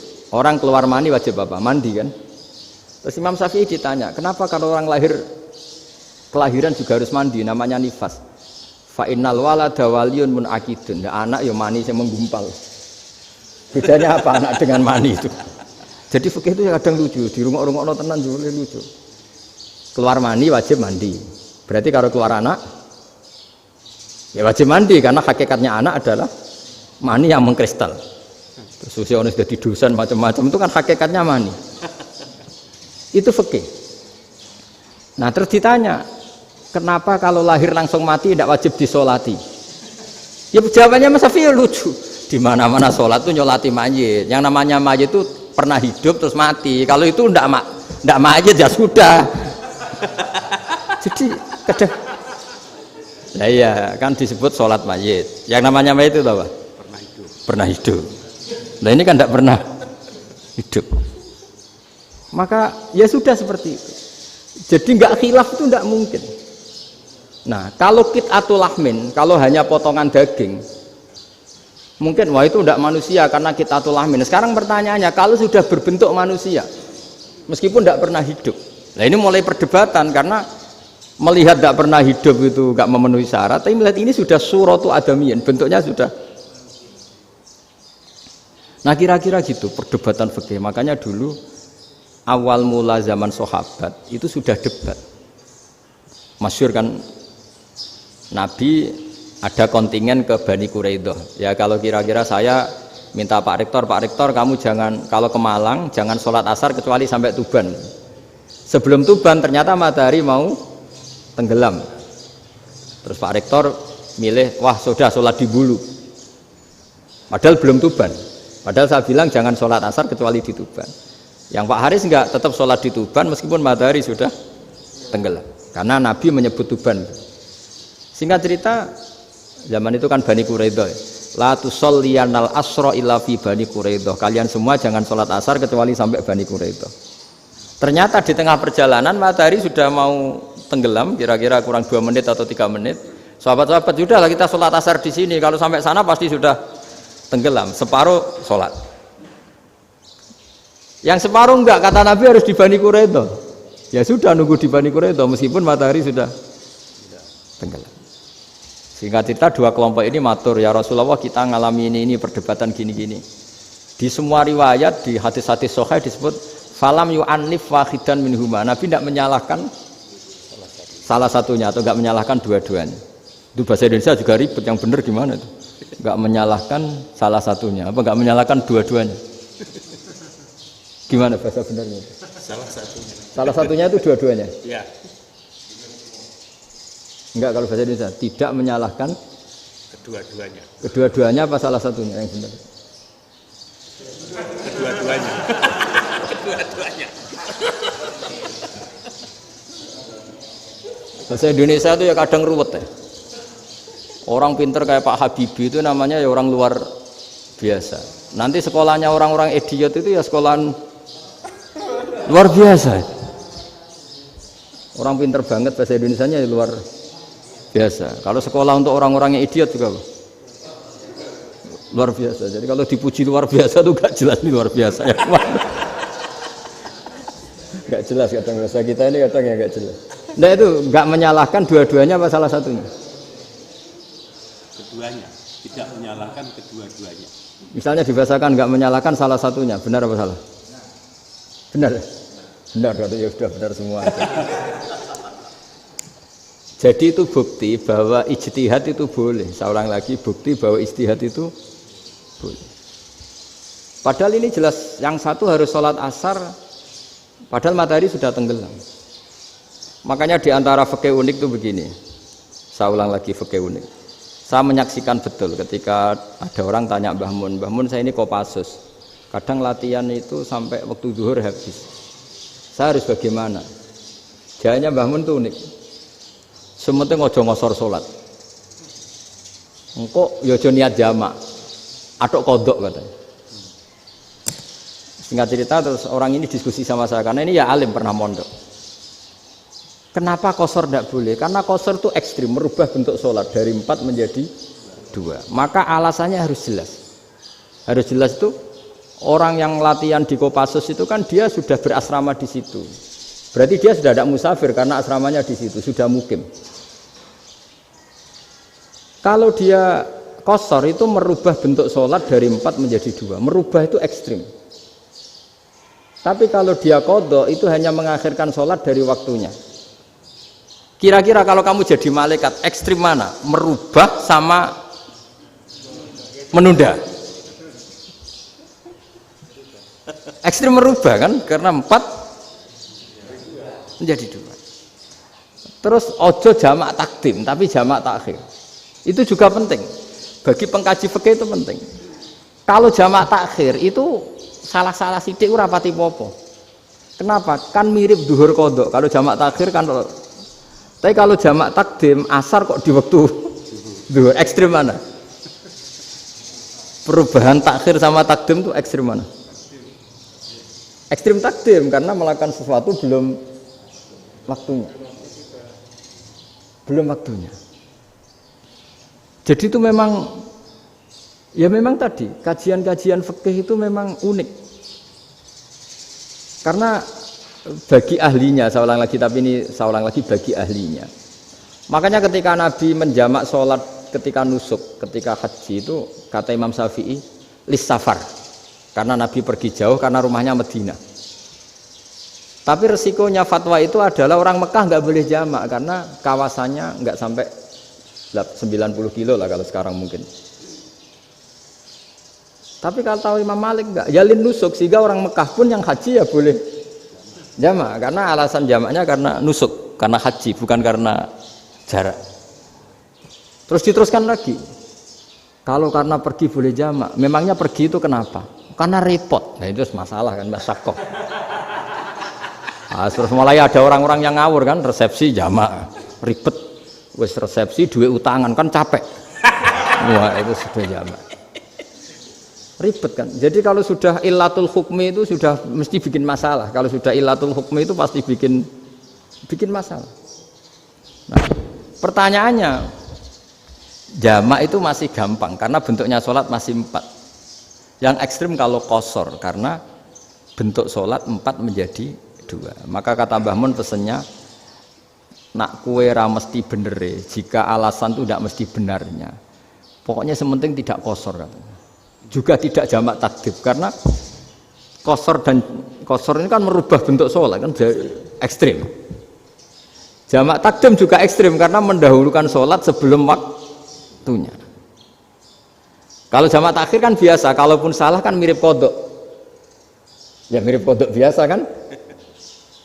Nah ini saya cerita, jadi fikih itu bagi ahlinya itu memang punya konsekuensi yang seperti itu. Makanya pertanyaannya misalnya bagaimana hukumnya penyembelihan lewat mesin? Ya ribet kan. Bagaimana nyembelih dari apa ini? Belakang. Saya baca di kitab-kitab nyembelih dari belakang itu ya hukumnya tetap boleh asal apa itu hulkum dan mari itu terpotong. Tapi pertanyaannya, jangan-jangan ayamnya sudah kaget dulu karena uratnya ini. Makanya perlu ditanya ahli medis, setelah uratnya tercabut ini jangan-jangan sudah berstatus mati. Kan potensi ketika dipotong dari sini, potensi sudah berstatus mati. Makanya, nah kalau misalnya menyembelih dengan dibacok, plak gitu langsung mati gimana? Itu tetap ada dokhtoh, kalau dalam bahasa fikih dokhtoh. Dia terkaget, begitu, ada dokhtoh karena nggak bisa bernafas terus mati. Berarti kelangsungannya bangkai.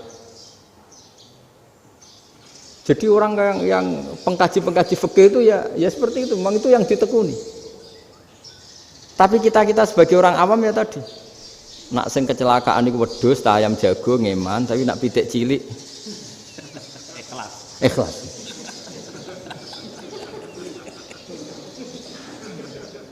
Makanya ada pertanyaan orang-orang, saya pernah ditanya itu ya bingung tenan. Gus, kalau ada orang mati oplosan misalnya, jenengan datang sholat enggak?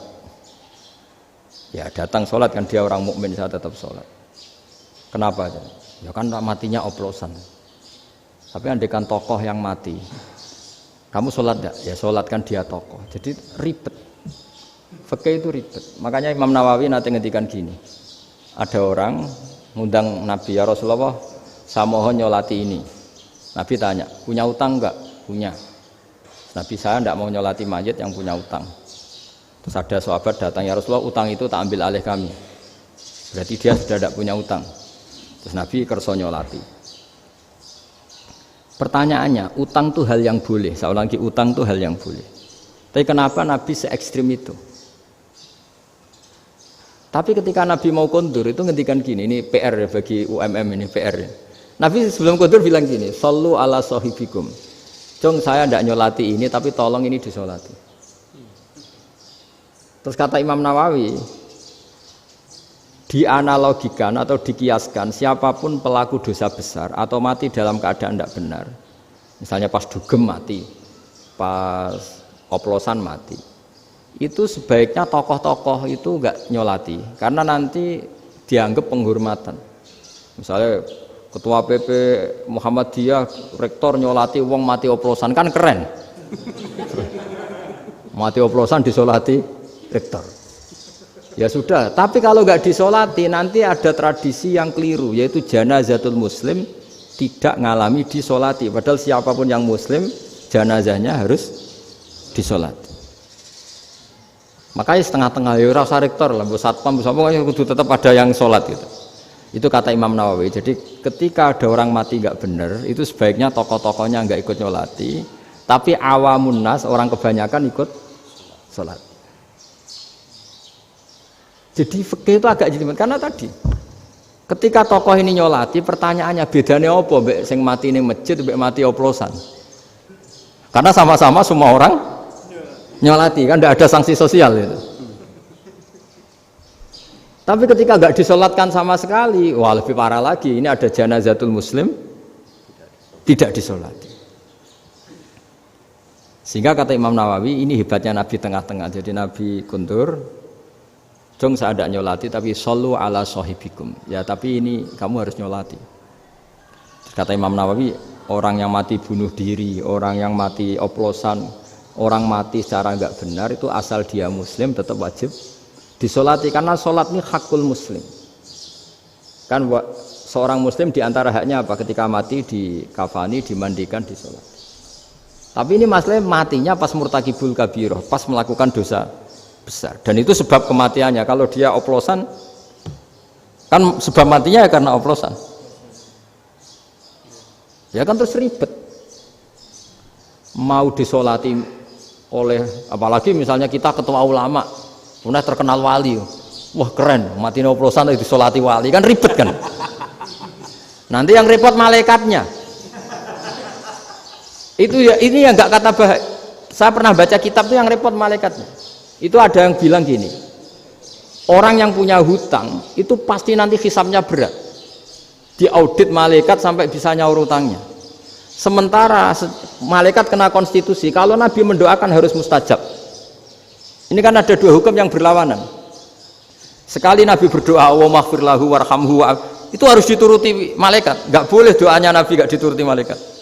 Sementara aturan Islam juga harus dituruti bahwa orang yang punya utang harus tersandra oleh utangnya. Tapi nak sing dunia Pak Haris kan, nggak TN, nggak ngefek gitu. Jadi misalnya Pak Haris dungo sampai nangis semua maghfir lahu kan, nggak ngefek. Malaikat nggak itu, nggak sudah. Tapi kalau Nabi yang berdoa kan harus dituruti. Ini masalahnya kan itu. Nah kalau diturutin berarti hutangnya harus bebas. Padahal secara aturan harus tersandra karena punya utang. Dan nanti sama kalau yang mati oplosan ini yang doain wali, kok wali sampai Allahumma ighfir lahu. Doanya wali kan harus terkabul. Sementara secara hukum dia harus kena sanksi karena oplosan tadi. Daripada ngerepotno malaikat, sudahlah wali-wali ini tidak usah ikut nyolatin. Yang nyolati ya orang-orang nggak jelas ini, sehingga kan malaikat kan santai aja kalau mau nyiksa. Loh, tapi kan sudah didoain, gak ngefek. Karena doanya orang-orang gak penting. Itu ada tuh di sarah Muslim itu. Di sarah Muslim di bab ketika Nabi ngintikan babu qauli Rasulullah sallallahu alaihi wasallam shallu ala sahibikum.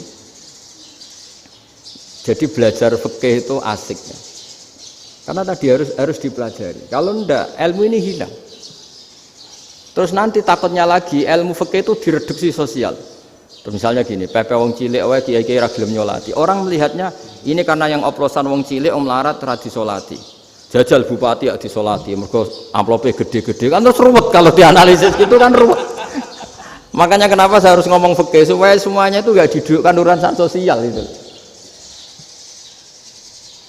Nah kalau semuanya didudukkan sosial kan sentimennya sentimen sosial. Ribet.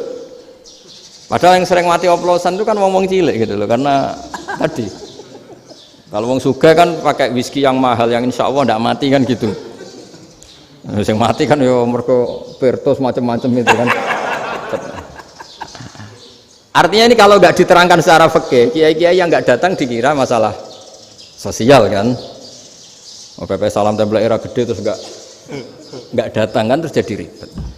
Ya makanya ini lewat pengajian ini supaya sampean lebih tahu ya bahwa khazanah Islam ini kata beberapa ulama kafatal linnas, maknanya semuanya, sehingga Allah akan mentakdirkan kajian Islam akan ada di seluruh dunia. Jadi kenapa IAIN marak di Indonesia, UMM, Universitas NU banyak, karena agama ini kafatal linnas, tidak miliknya orang Arab tapi milik semua. Orang alimnya juga gitu. Ketika ada liga alim seluruh dunia, itu orang Indonesia, orang Afrika, ya selalu ada orang alim yang kelas dunia.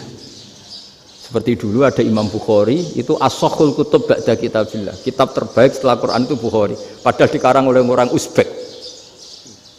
Kata siapa? Islam As-Sobyan, orang Arab ngakui kalau kitab paling sahih itu Bukhari. Mekah Madinah pun ngakui kalau kitab paling sahih Bukhari. Padahal pengarangnya ada orang Arab. Orang mana? Uzbek. Imam Ghazali yang diakui seluruh dunia itu Atos itu ikut Persia, juga bukan orang Arab. Sibawayh itu orang Persia. Nah, ini yang belum ada orang Malang ini, tinggal PR. Ya, nyusul ya. Ya, saya kira demikian. Assalamualaikum warahmatullahi wabarakatuh.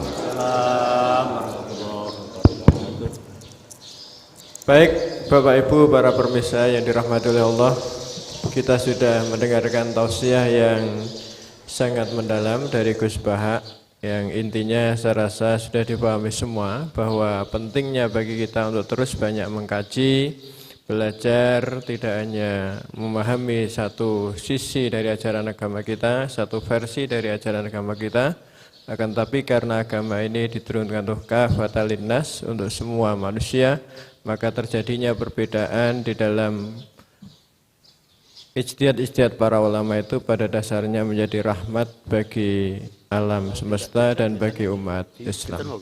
Mudah-mudahan apa yang sudah kita dengar dari tausiah Gus Baha dapat kita pahami dengan baik dan menjadi ilmu yang bermanfaat untuk kita semua. Kami terima kasih kepada Gus Baha atas nama Universitas Muhammadiyah Malang.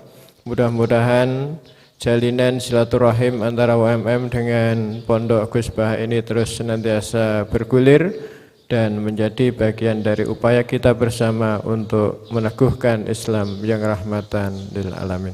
Demikian saya rasa pengajian kita pada pagi sampai siang hari ini.